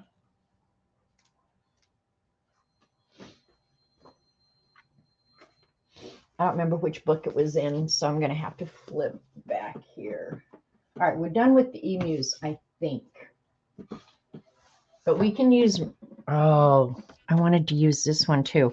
Okay, now one thing, since I'm using the stickers and they're out of different books, I'm going to have different finishes. Like these are kind of a satiny finish. The stickers out of this book are completely matte. So what I'll end up doing when this whole thing gets done, I'll use waterproof ink on this and I'll go over the whole thing with a thin coat of matte medium so that I end up with the same finish. So when I put it in the copier, I don't create another world of problems for myself. And if we can work this pickle in, I think we should. Just saying. But I wanted to use this mushroom too. That could be a discovery later. Well, they don't even look the same, so that wouldn't be good. All right. Hang on. Looking here. I got too much books. But I'm glad we've picked out some images. I just need a hot air balloon now. All right. This could be also be a double page spread because I like that hot air balloon, but it's too big for a single page. So we've got a double page available. Or if we want just single, I would probably choose that one. So what do you guys want? The sticker you got in the mail. What? I know. I want to use the pickle, Dee Dee. I like the pickle guy. Okay, this was birds, so that one we're done with. So now I'm just looking for hot air balloons. Here's another. This one could be the hot air balloon. Well, that one's got a black background. That one's kind of got a gray-green. So whatever I come up with, I'll probably have to do the whole page in that color. So whichever one, I don't care. This one with the horse. Oh, you know what, though? Oh, wait a minute. I was going to say, I could use the hot air balloon, and rather than have the horse with the jockey on it, I could put the pickle on it. Devin sent a hot air balloon. She did.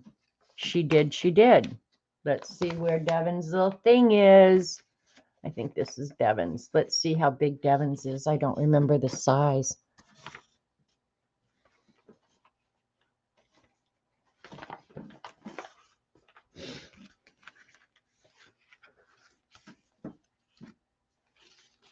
Ah, Dee Dee, you're brilliant. Brilliant, I tell you. Don't tell Buddy I said that, though.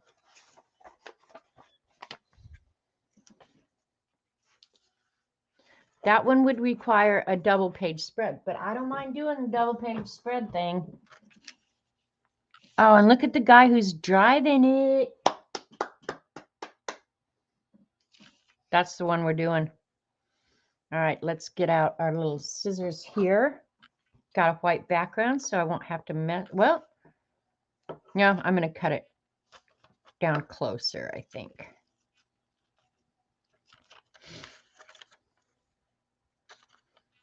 What would you call this? To take a ride on our, if I want clouds or something, I'll draw them in. Would you call this an airship?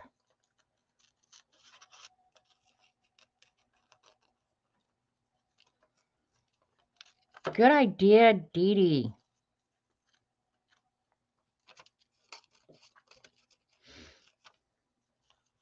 See how we've taken three completely unrelated things and it'll work out just fine.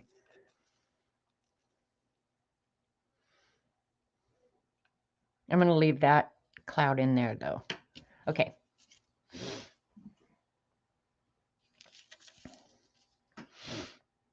Not sure how I want to lay that out yet, so we're just going to leave that there. And we'll use this crappy Stickum to just hold it in place. So now I can write a whole ad or so we've got all three of our elements now. We have the hot air balloon, the ostrich, and so anything else we do now is entirely up to us.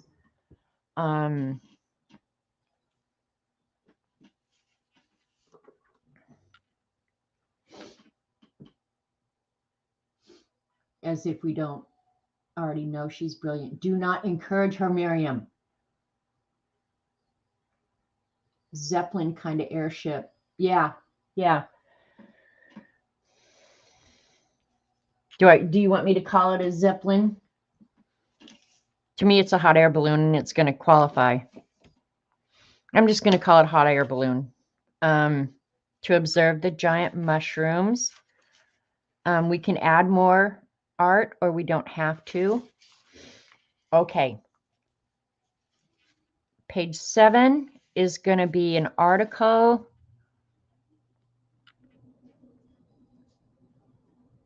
about, we have to give this guy, the guy who's wanted, and it should be a male, I think. We need to give him a name. What would you name an ostrich who has gone afoul of the law? The rogue ostrich. See how quick they can come together, you guys? I mean, this will come together now. Just all I have to do is get the wording. What do we want to call him? Oscar? Oscar the ostrich? Oscar. It could be, I like names that have the same letter. It could be Oliver. Oh, Hannibal. Oh, Colby. You guys got good names. Colby. Okay, so I'll just write all his names down. And if we have to, we'll just put them all in Rolo. We'll put them in a hat and pull it out. Oliver is also a good one. I already have that one. Otto. Otto is a good one. Otto the ostrich. Oh, I'm kind of getting, but I like Hannibal too. Okay. This one will be Hannibal. I like Hannibal, but that's going to be the family member's name. And I think Otto is going to be the rogue ostrich name. Okay, and so now we've got to decide what in the world could Otto have done to be wanted on the FBI's 10 most wanted list. What in the world? He's wanted for, oh, we could have also known as CB. That is a stroke of brilliance as well. Orville, also known as Oliver. Orville. I think if I hear Orville, I'm going to think of popcorn. Octavius. Do ostriches have banks? Because an ostrich would make a horrible bank robber, don't you think? I mean, where are they going to put the loot? It's hard for them to hide, but the advantage they have is they can run really, really fast. So even if you saw them in the bank, or he could mug the pickle. We could use the pickle. Okay, hang on. The pickle may get used yet. I want to use that stupid pickle. Now I'll never find it again. He did something to the pickle. I know he did something to the pickle. Where is the pickle? Maybe it was in the prior book. He ate a bud from the giant mushroom, you think? Okay. We have to take the pickle out. Sorry. Somehow the pickle is going to be involved in this. Maybe he's one of the sheriffs, or I'm not sure what crime he could have committed, but the pickle is going to sit right there until we decide. Forevermore corruption. Orville, that's what you tried to write, CB. I have Orville down here.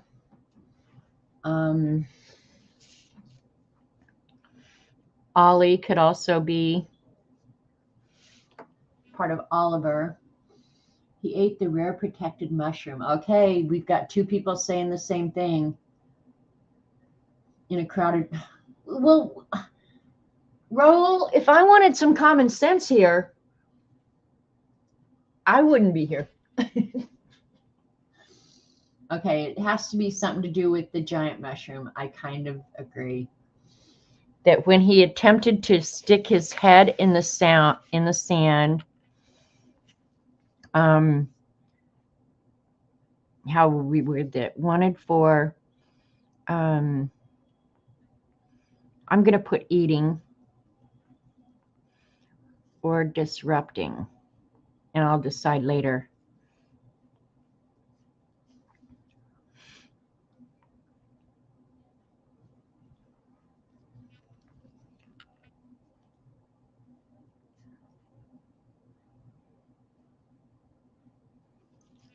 Okay, he's wanted for eating or disrupting the giant mushroom. See page 2.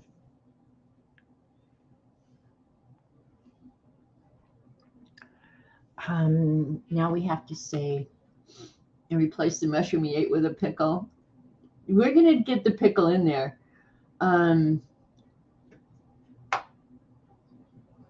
He stole the pickle and ate it. The pickle is Sheriff Peter. Peter Pickle. Peter Pickle. Oh my God. Okay. All right. Peter Pickle is going to be over here.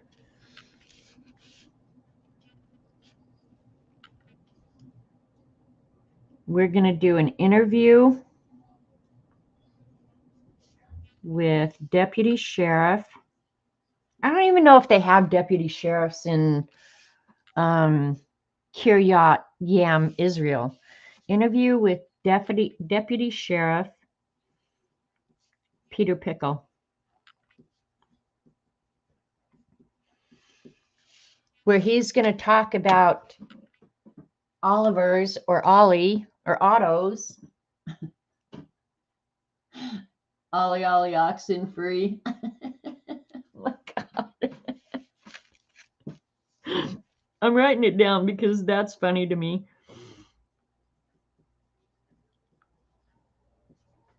But then when you scream that and he comes in, he's really not free. Peter Pickle could be his accomplice. See, that's just it. He could either be the police looking for Otto, or he could be the accomplice.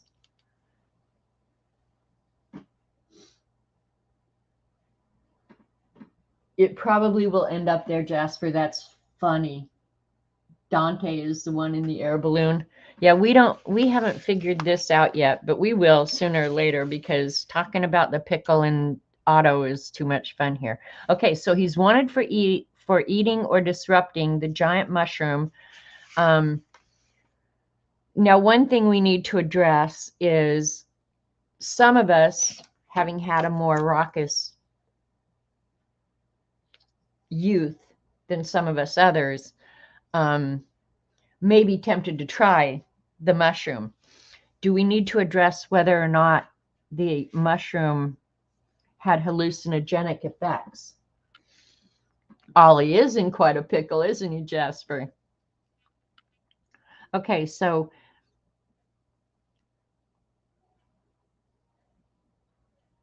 unknown if Otto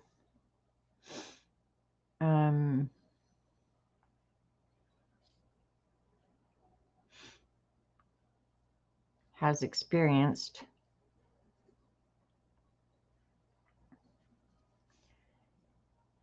any hallucin. Now, when we start talking about hallucinogenic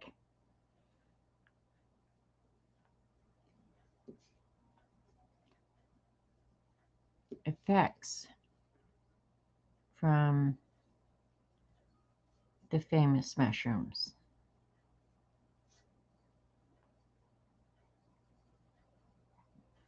do you guys know what I'll be thinking about when I go to bed tonight? I'll be thinking about hallucinogenic mushroom effects on ostriches. Face blue, smiling. Could be as translator. Sometimes these ideas just have to develop as you go, you know, because we're what? I don't know. Maybe we've been working on this less than an hour, I'm sure. Naturally, we're going to need a reward.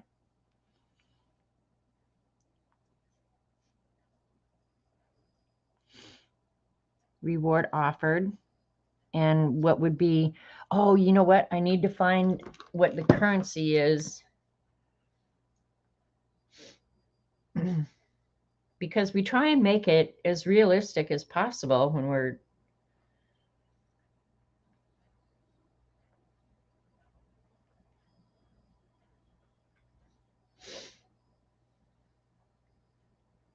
Miriam can probably tell me, but I'm just looking it up.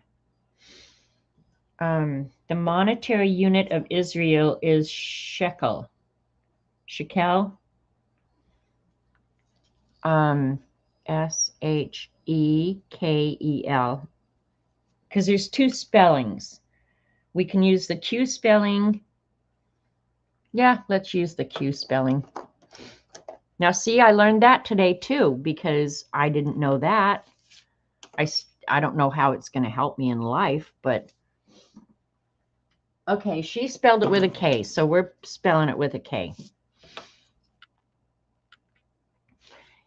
Give me back to your spirit animal. Said, hi, Janet.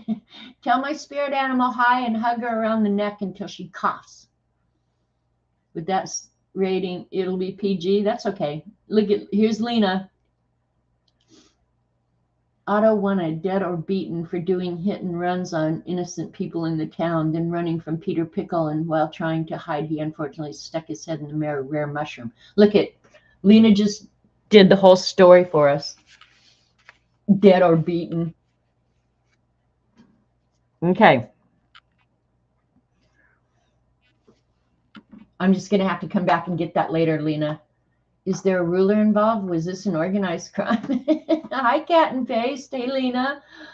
Look at who's coming out of the woodwork now. The crazy people. The crazy people are coming out of the woodwork. And there's always a ruler involved, Cat, especially if you're going to beat somebody.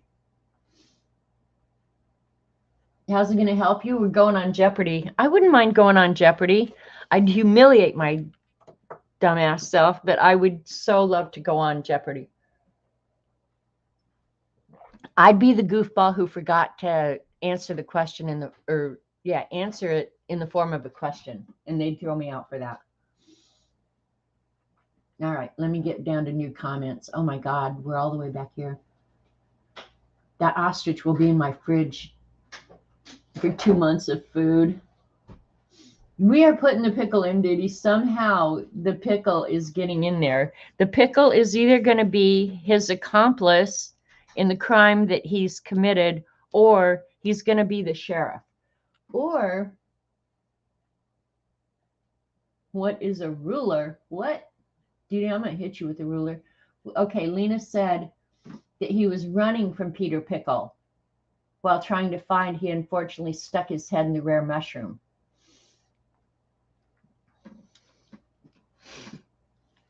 Running from Peter Pickle.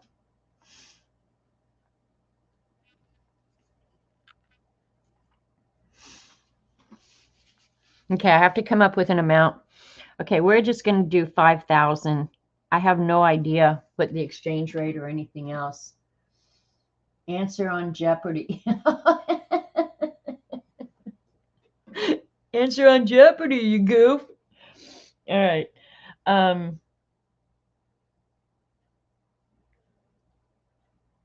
Now, see, I'm reading about shekels.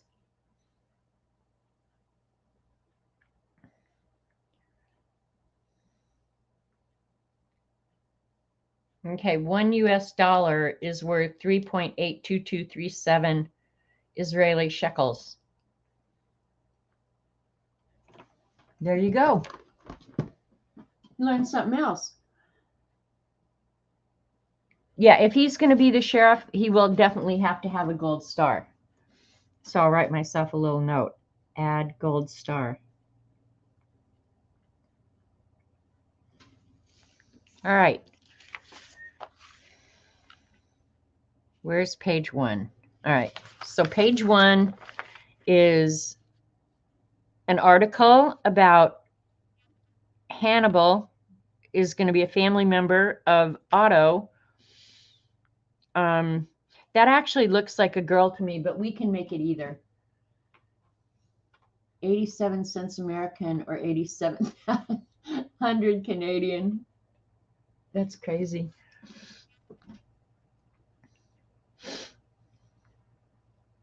And we haven't, let's see, we decided that this is I'm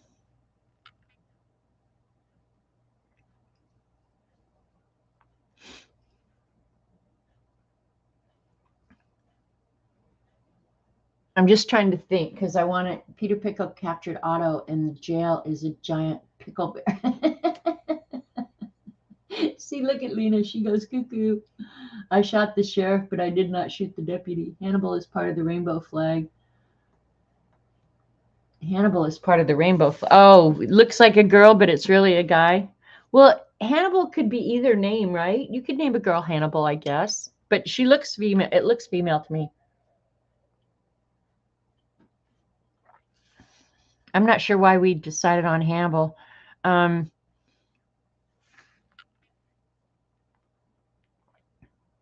I still have to decide a title for the organization. All right, here we're gonna because I can come up with the rest of the story about the pickle and the ostrich, and I'll make up just some BS about the mushroom. Let's work on the ad for what would we need for a hot air balloon?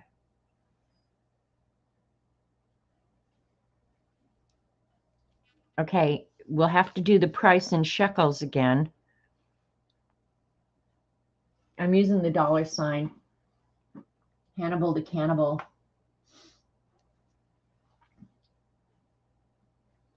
The mushroom did get the ostrich in a pickle, cat and paste. By just being there and then being the pig that he is, he had to taste it.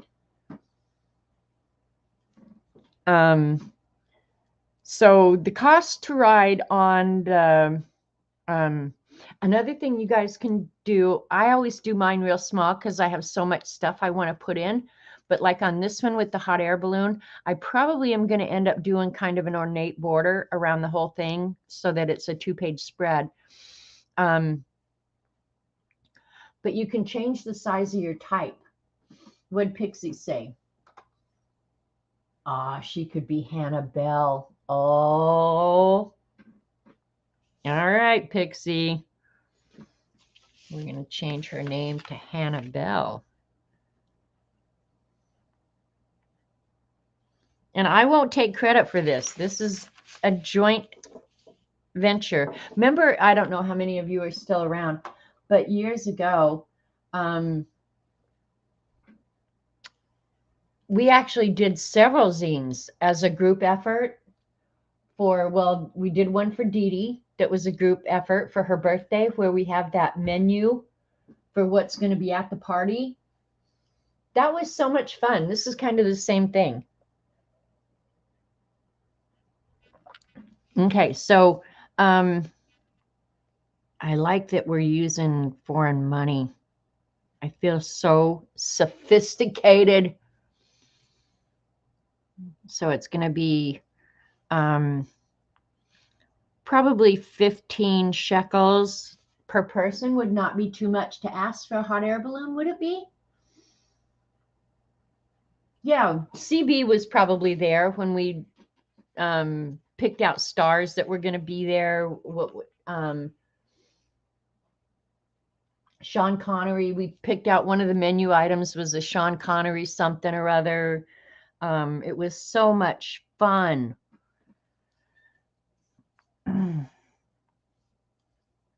And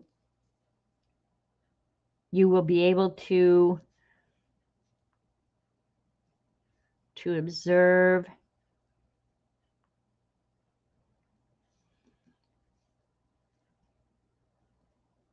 the vast, okay, what's the word I want to use to imply huge, big, not less than 200 shekels.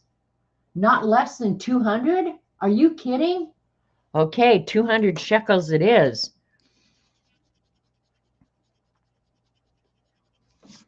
$200. That sounds like a lot, but I guess everything is relative. Massive. I want a word. See, that's part of the thing I do with these zines is coming up with just the right word. Go big or go home, no lie. Massive. We could do a lot of words. Gigantic. Stupendous.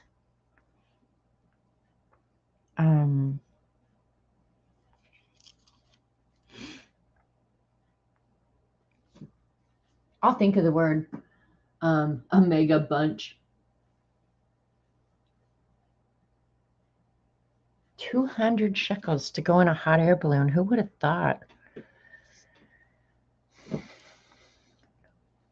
Okay, we'll be able to observe the vast, massive, gigantic, stupendous. Okay,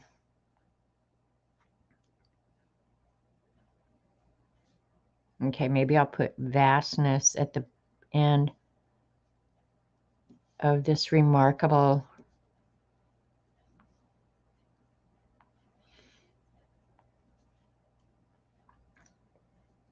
fungi.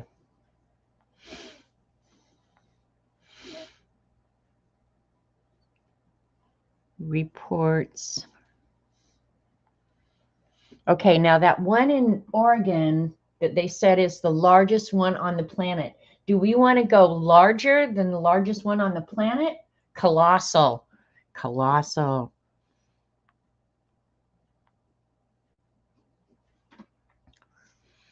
Reports are coming in that their single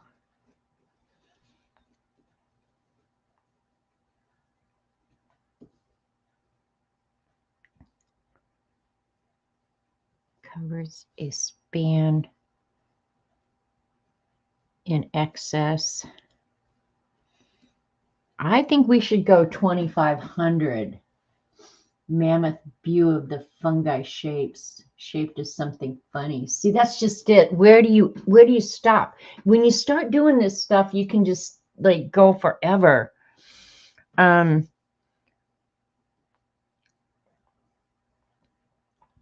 I'd have to do the conversion because I'm sure they use kilometers, but I'm going to use 2,500 miles, but I will do the conversion, which will make it sound bigger. So we've just created the largest fungi on the planet.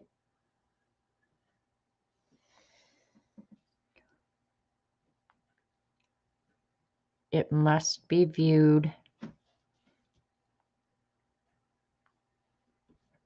from above to appreciate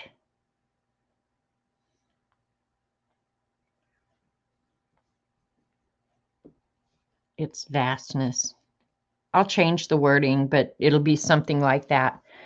That for 200 shekels, you will be able to observe the colossal, massive, gigantic, stupendousness, because that's a word we can make up, of this remarkable fungi.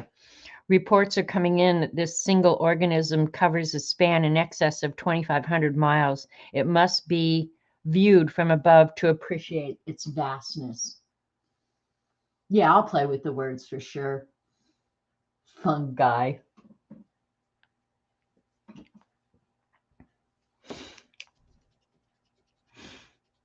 Ask and you shall receive. Fun guy. Love a little play with words there. Hefty and extensive. See, that's just it. Hi, Wendy. You came in the middle of absolute craziness. You don't know where to stop. See, that's the problem. And that's why you could probably, yeah, you use kilometers. Yeah, I'll get it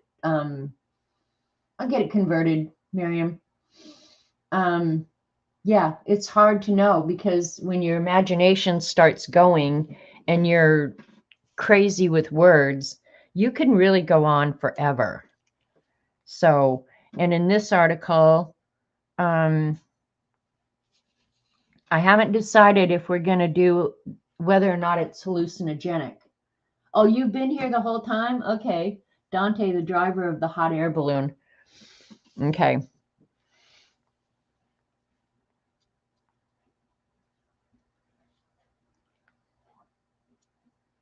I've got a note here, Raul. At some point in the article, I will refer to it as an airship. Only a satellite picture will show all of it. Call Elon.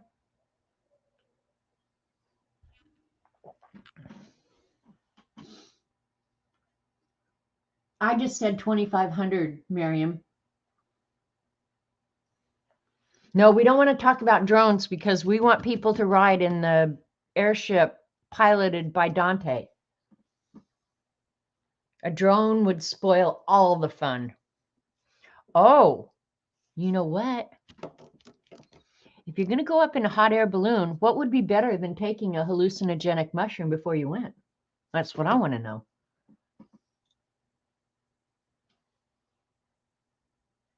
You have to take a break. You're on like page 12. Will the mushroom have a name? Well, I mean, at some point, everything has to have a name because you're going to advertise it. It's not just that the mushroom exists. if you're a true capitalist, you turn everything into a way to make money. So, of course, we are not only going to sell it for its hallucinogenic properties, we're going to do sightseeing, we're going to probably feed the masses. Don't you think we could feed the masses with this mushroom? If you do that, you'll be dancing with Care Bears on the clouds. I know, right, Raul? It would be awesome.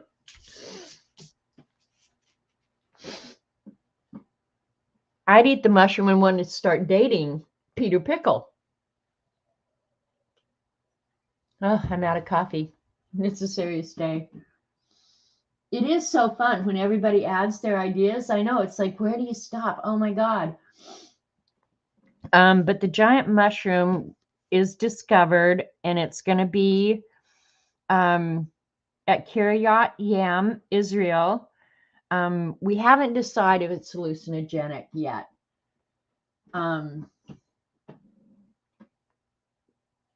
But I could actually add some of the facts that I learned about mushrooms, that the part you see is just the fruit.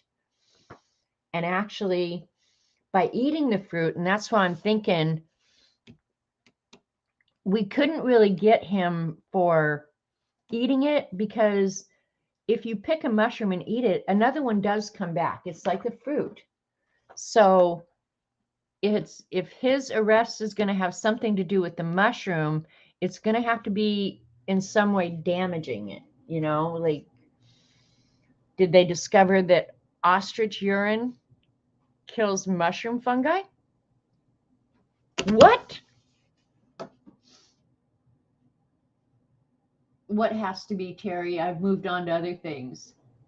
Oh, the mushroom has to be hallucinogenic? Okay. Well, then we'll get rid of the question mark, and part of the article will be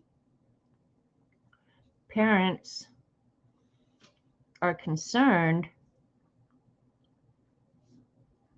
about youngsters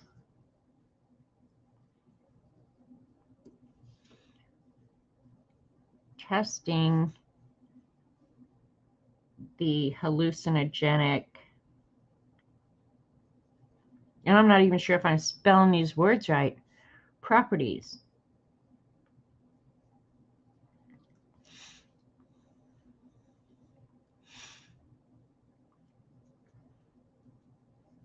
Many have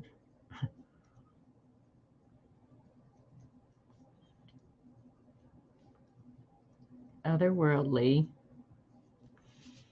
adventures. See, I mean, this could become a whole series, because if you take hallucinogenic mushrooms, I mean, it could be an endless series of stuff that happens.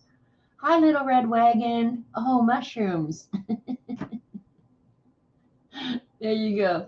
She likes them, the images, but not to eat unless they're magic. There you go. We're talking about hallucinogenic mushrooms, because why wouldn't we? We either do butts on things or hallucinogenic mushrooms. It's pretty much what we do.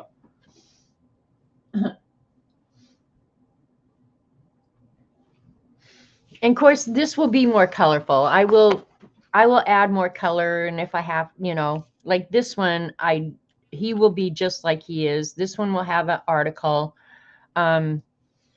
Pickle guy, I don't know. I'll look through the books and see what else I can find to go with him. I will definitely be trimming him down, however. But I like the pickle guy. He's got only one eye. He's going to have difficulty finding an ostrich with only one eye. Okay, well, now maybe that's the connection, CB, that he was seeing. You don't smoke the mushrooms, CB. I'll bring you into the real world. You eat them. They dry them and eat them. I've never heard of anybody smoking mushrooms. Tell me in chat if anybody else has heard that.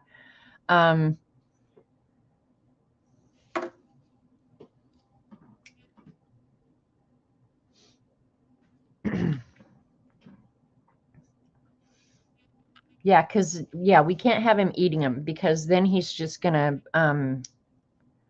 hallucinate. So, I'm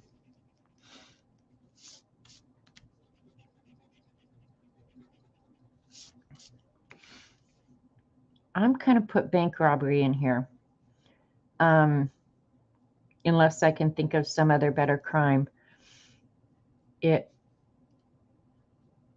was reported. He was seen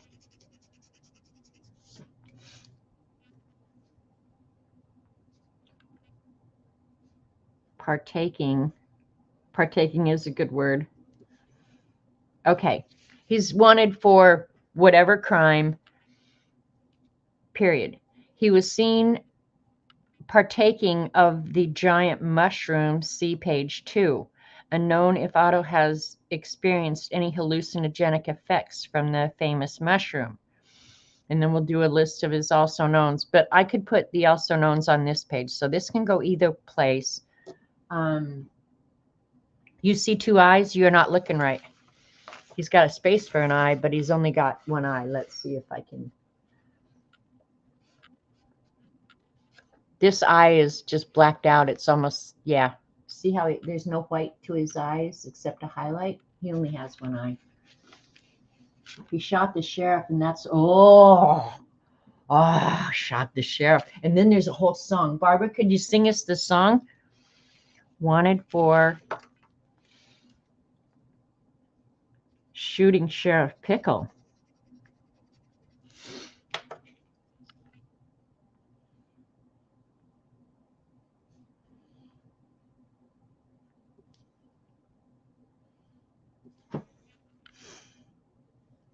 Okay. And then after, okay, being shot by the wanted fugitive,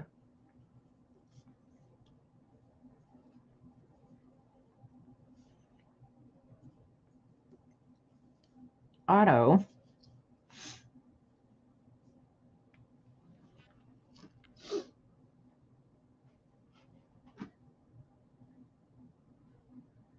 dried shrooms can be crushed into a powder and smoked by rolling them up. Okay, now CB is informing us with their owner by mixing them with the tobacco or cannabis. Well, CB, I learned something else today. Okay, after being shot by the wanted fugitive, Otto, Peter Pickle,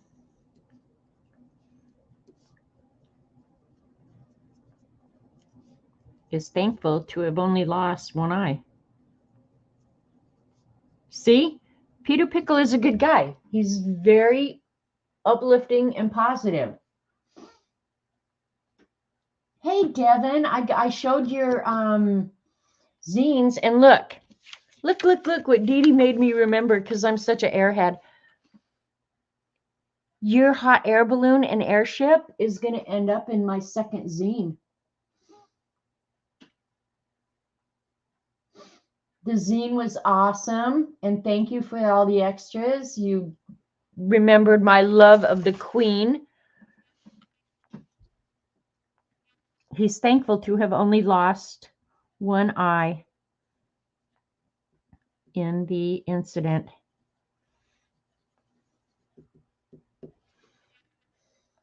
I'm so excited about our zine. This is a group effort. You knew I would love that flying pig? Well, he's right there. His name is Dante, and he takes people on hot air balloon rides in, where are we? Kiryat Yam, Israel, to see the vast mushroom with hallucinogenic properties that got Otto Ostrich in trouble.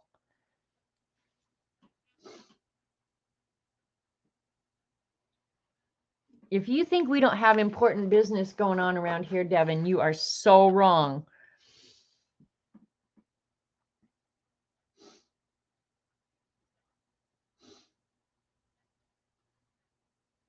All right, so I can add more to that. So we have something for every page now. I think on this, the mushroom, I want this layout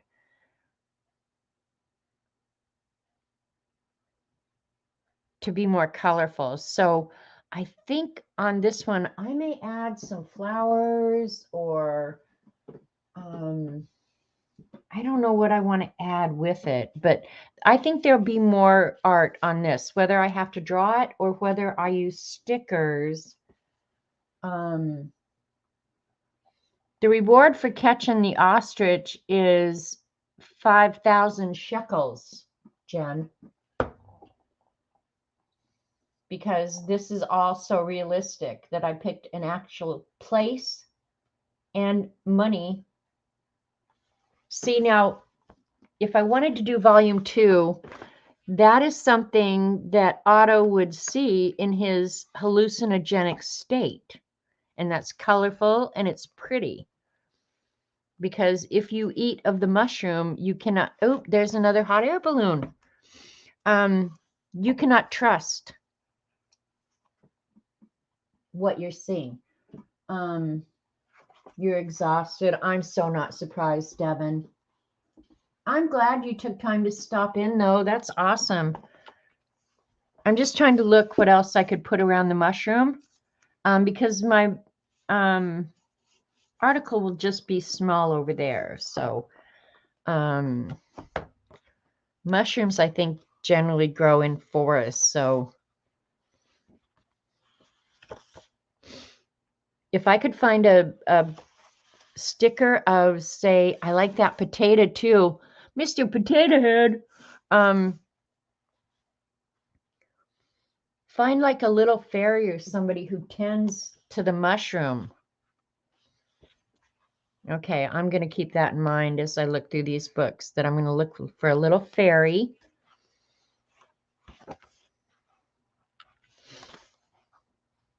And for those of you that came in late, I did ask the group earlier about whether or not this year's scavenger hunt should have an alphabet theme, and everybody seemed enthusiastic. So, oh, this girl's got a broom. All right. The girl with the broom might be the mushroom tender. There might be a whole staff of mushroom tenders. Shown here.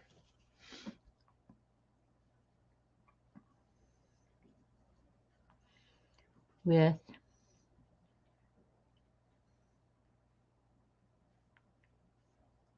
A.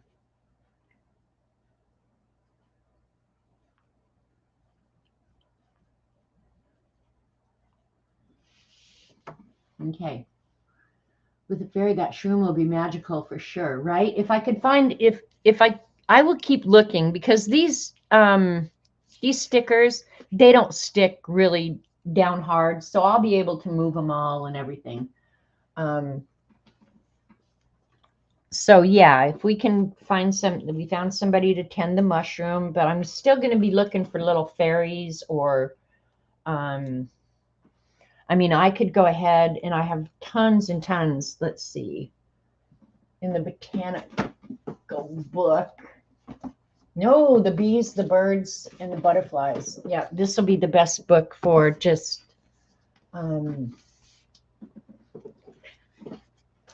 surroundings. Because we could put a butterfly. And I will trim these stickers down too. Another thing was, if you use stickers or something like that, when you photocopy it, it's not uncommon that you will get a line around them. So you just have to deal with that. But look, here's a little bee. There's tons of bees in this book. So I can choose whatever bee I want or whatever butterfly. This little black butterfly would probably work really good on there.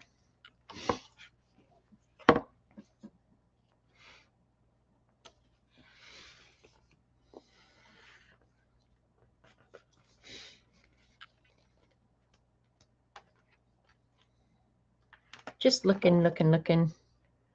I like this bee. This book has so much bees in it. I don't know if bees would be around a mushroom because they don't need pollination because they puke out spores on their own, but we could put a bee up here by it. So yeah, I'll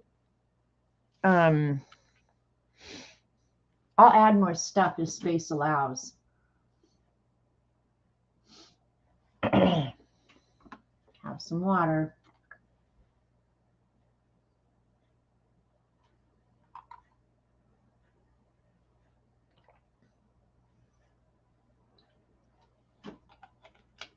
That book has a frog holding a mushroom. The one I just looked at, Devin, the botanical sticker book, or the bees, birds, and butterflies? You can remember that? I must have the worst memory on the planet. If you can remember that, and I can't, ugh. And I just looked through it hours ago.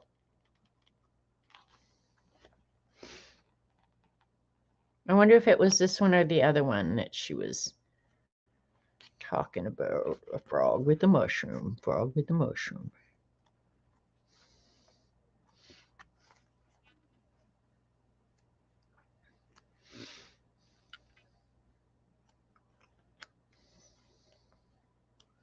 Are you guys sick of looking at these sticker books? I could look at these sticker books all day.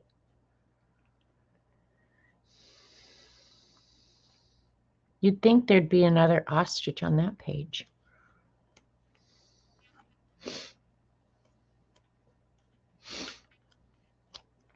Oh, well, I can look for it later. Or I can write myself a note.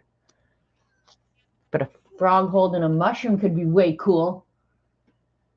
The book that you got the girl with the broom out of.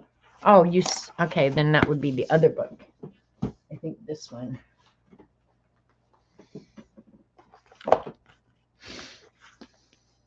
I think this one. Is she, okay, this will tell me. Yeah, she's Matt. So let's just flip through here real quick. Anything in the world you could ever want to draw, you probably can find in these books. I was telling Robert yesterday because he was looking at my shelves and he said, "Are those really stickers?" I said, "Yeah, they're really stickers." He said, "Dang, you got a lot of them." I said, "Dee Dee's got more." So I threw Dee Dee under the bus. Dee Dee's got more. I could have more, you know. All right.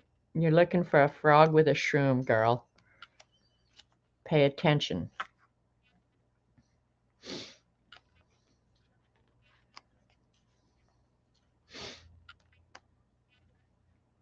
I don't know why I have to look for this right now. I can look later. I should be reading chat.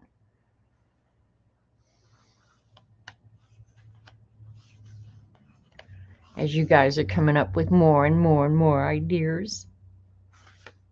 All right, I'll look for it later. Take that and put frog with shroom. And I'll just look later. Okay, what else?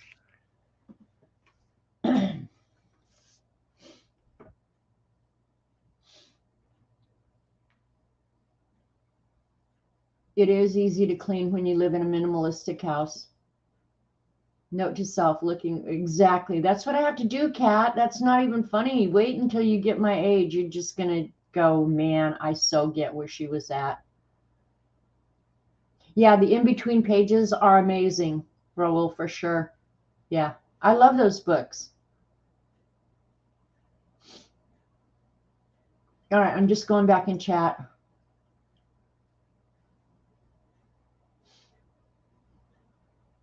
All right, I went back far enough. If you said something before that I missed, do we not? Yeah, we still have to work on Hannah Bell. Because right now all I have is the family member mourns over Otto going bad. I'll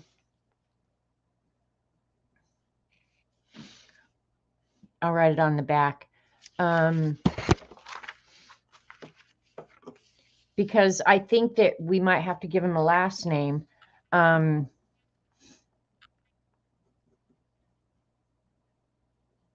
Hannah, speaking on behalf.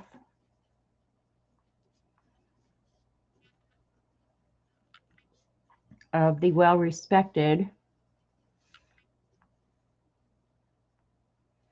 Okay, what would a group? Oh, I bet we can look it up and find out. I know ostriches probably don't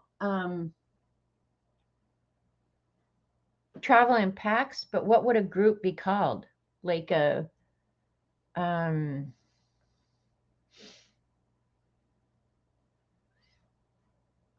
group of ostriches. Let's see if they have like their own name.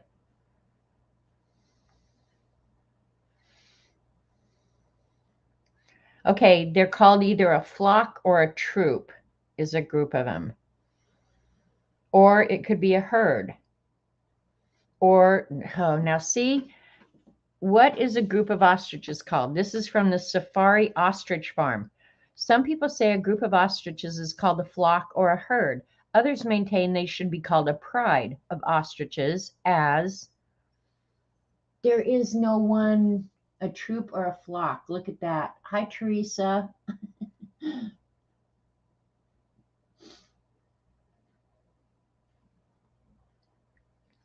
Now it's not opening what I want it to open. All right, well, we can decide what we want to call it. Do we want to call it a pride, which would kind of be good. Look at the Safari Ostrich Farm. I don't even know where this is. Probably somewhere in the U.S. Look at the baby ones. Ooh. And I'll bet Michael Schaefer's family is proud of him for having written this awesome article about ostriches. Kind of reminds me of the kangaroo farm, Carrie Ann. Okay, they're saying that they live in small herds that typically contain an X amount of birds. Some people say it's called a flock or a herd. I think we should call it a pride. What do you guys think? Acme Academy, the Roadrunner cartoon. Oh my God. That is so funny.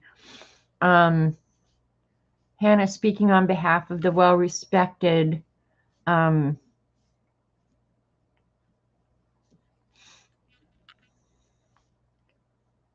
was dismayed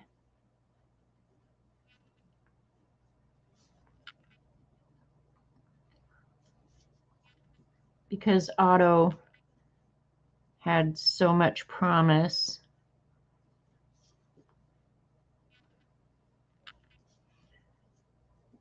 after his recent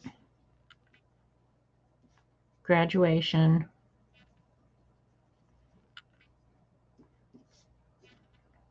from the prestigious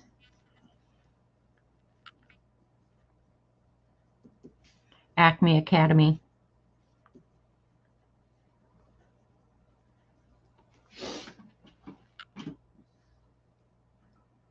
The fluffy hair on a baby ostrich, right?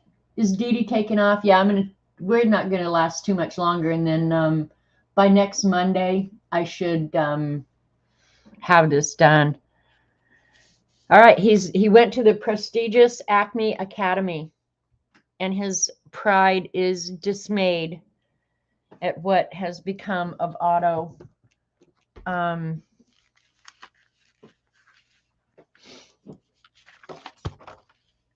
Because, let's see, yeah, he shot the sheriff. Otto shot the sheriff. This is too funny. We have so many pop culture kind of references, right? And I love that. Yeah, he shot the sheriff, Peter Pickles. Unknown if Otto has experienced any hallucinogenic effects from the... See now,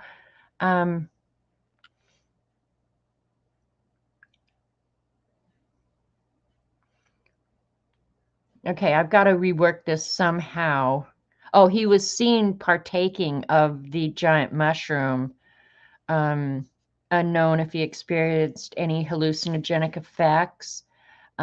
his list of also known as names. The Peter Pickle, and I'll definitely put more on this page. After being shot by the wanted fugitive Otto, Peter Pickles is thankful to have only lost one eye in the incident. He will get a gold star because he is, after all, the sheriff. But he shot the deputy. But did he shoot the deputy? See, that's why I think I'm going to have to take out deputy sheriff. Because originally Peter Pickle was the deputy sheriff. But if he's going to shoot the sheriff, as in the famous song, we don't know if he shot the deputy. But he has to be picked up for something. This is funny. This is cracking me up. I think I'll have plenty of copy for that. This I probably will have larger type so that I can go ahead and use up the whole 2-page. Except if I do I'll write down here. I want to do kind of a fancy border because that to me requires a fancy border. This page is boring as hell, but I'll find something to spice it up. We could do an entire book, Miriam. We totally could. Yeah, I shot the sheriff, but I did not shoot the deputy. I think you're right. So we got rid of deputy sheriff. He is the sheriff, and he will have a gold star. And probably behind him, you know how when they take mug shots, they have the height thing behind them. What did I tell you guys? The average height of a ostrich can go anywhere from 6 foot 9 inches to 9 feet 2 inches. So let's make him a big ass mean bad boy. He's going to be 7 foot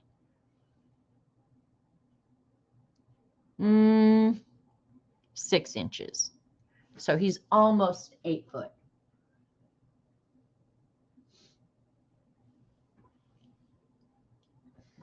So I'll put the height thing behind him, and I'm going to have to cut him out real tight. I probably will cut all of them out real tight and get rid of the border, because that really messes with the copies, you know?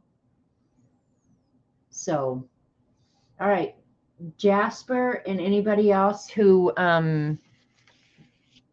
was having difficulty with zine ideas, did we help solve your dilemma?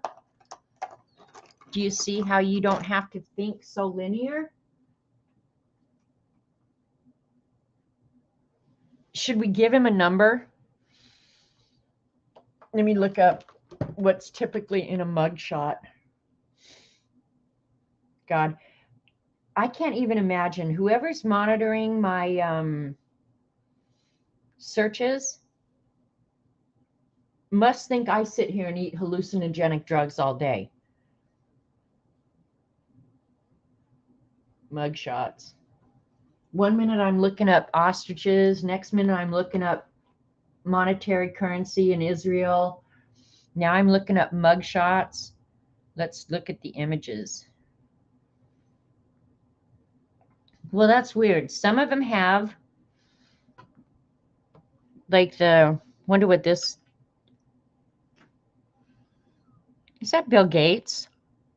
That's a young Bill Gates. Okay, have to put it, yep, down here. I think he will have to have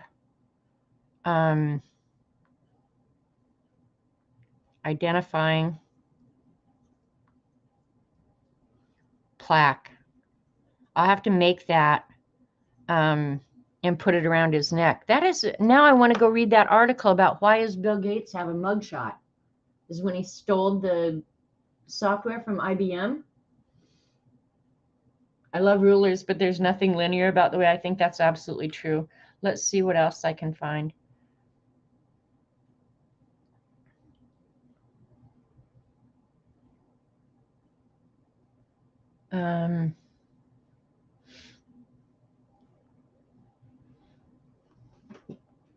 All right, yeah, it usually has the name of the police department, a number, and the date.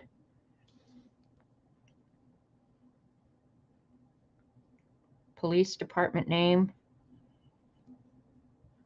number, and date. All right, is there anything about the number that we could make somehow significant? He looks happy for a mugshot, right?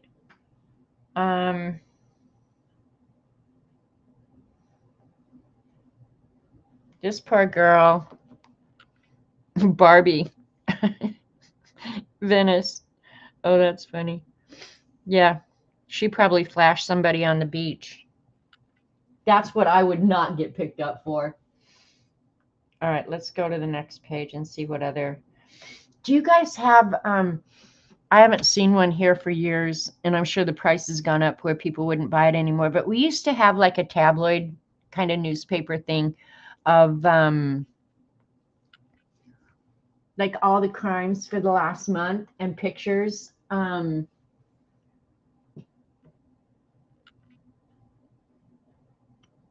And have you ever noticed that these people are pretty damn creepy?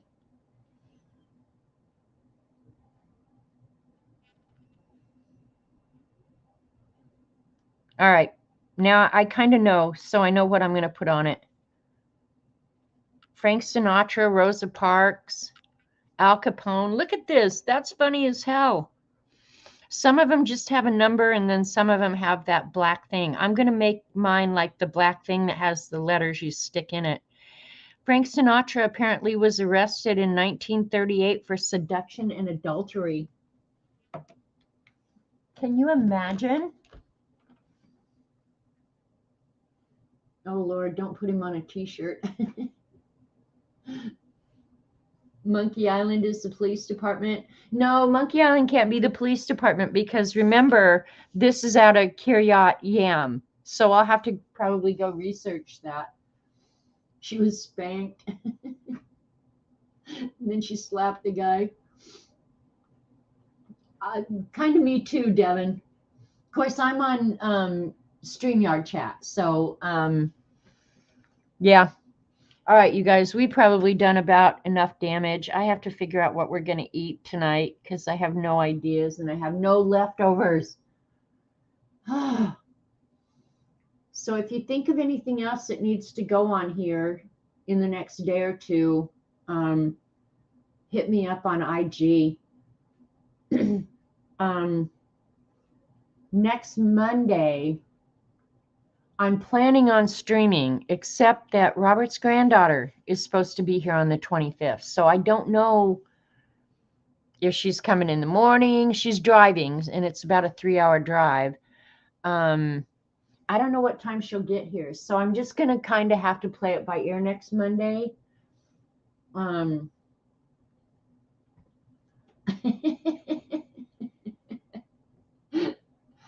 you talking common sense again, Barbara? What the hell? What's wrong with you? Well, I hope you get settled in and you're comfortable, Devin. Moving is such a hard thing. And finding out where all your local stuff is. And actually, when I moved from Colorado to Oklahoma, I have to say that probably for the first year or two, literally everything we did was an adventure because we didn't know where anything was. Of course, we didn't know any people.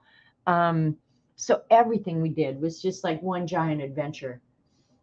Yeah, I appreciate you guys sharing your ideas. Funny and learned a lot too. See, you come here and you learn. This is such fun. Face, fuchsia, tongue out. I can picture that perfectly, Lena. You won't be here next Monday to sing. Yeah, you told me that. So go do real life. I may have to be doing real life too. I just don't know. So, yeah, I'll just play it by ear. I'll know by probably Monday morning at Dee Dee's what's going on.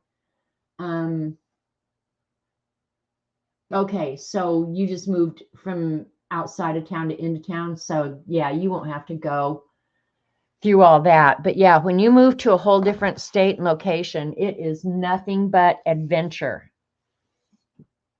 All right, you guys kind of know what's coming next Monday. I'll try and get this all done so that I can show it next Monday. Hopefully it's going to be awesomely fun. Thanks to you guys.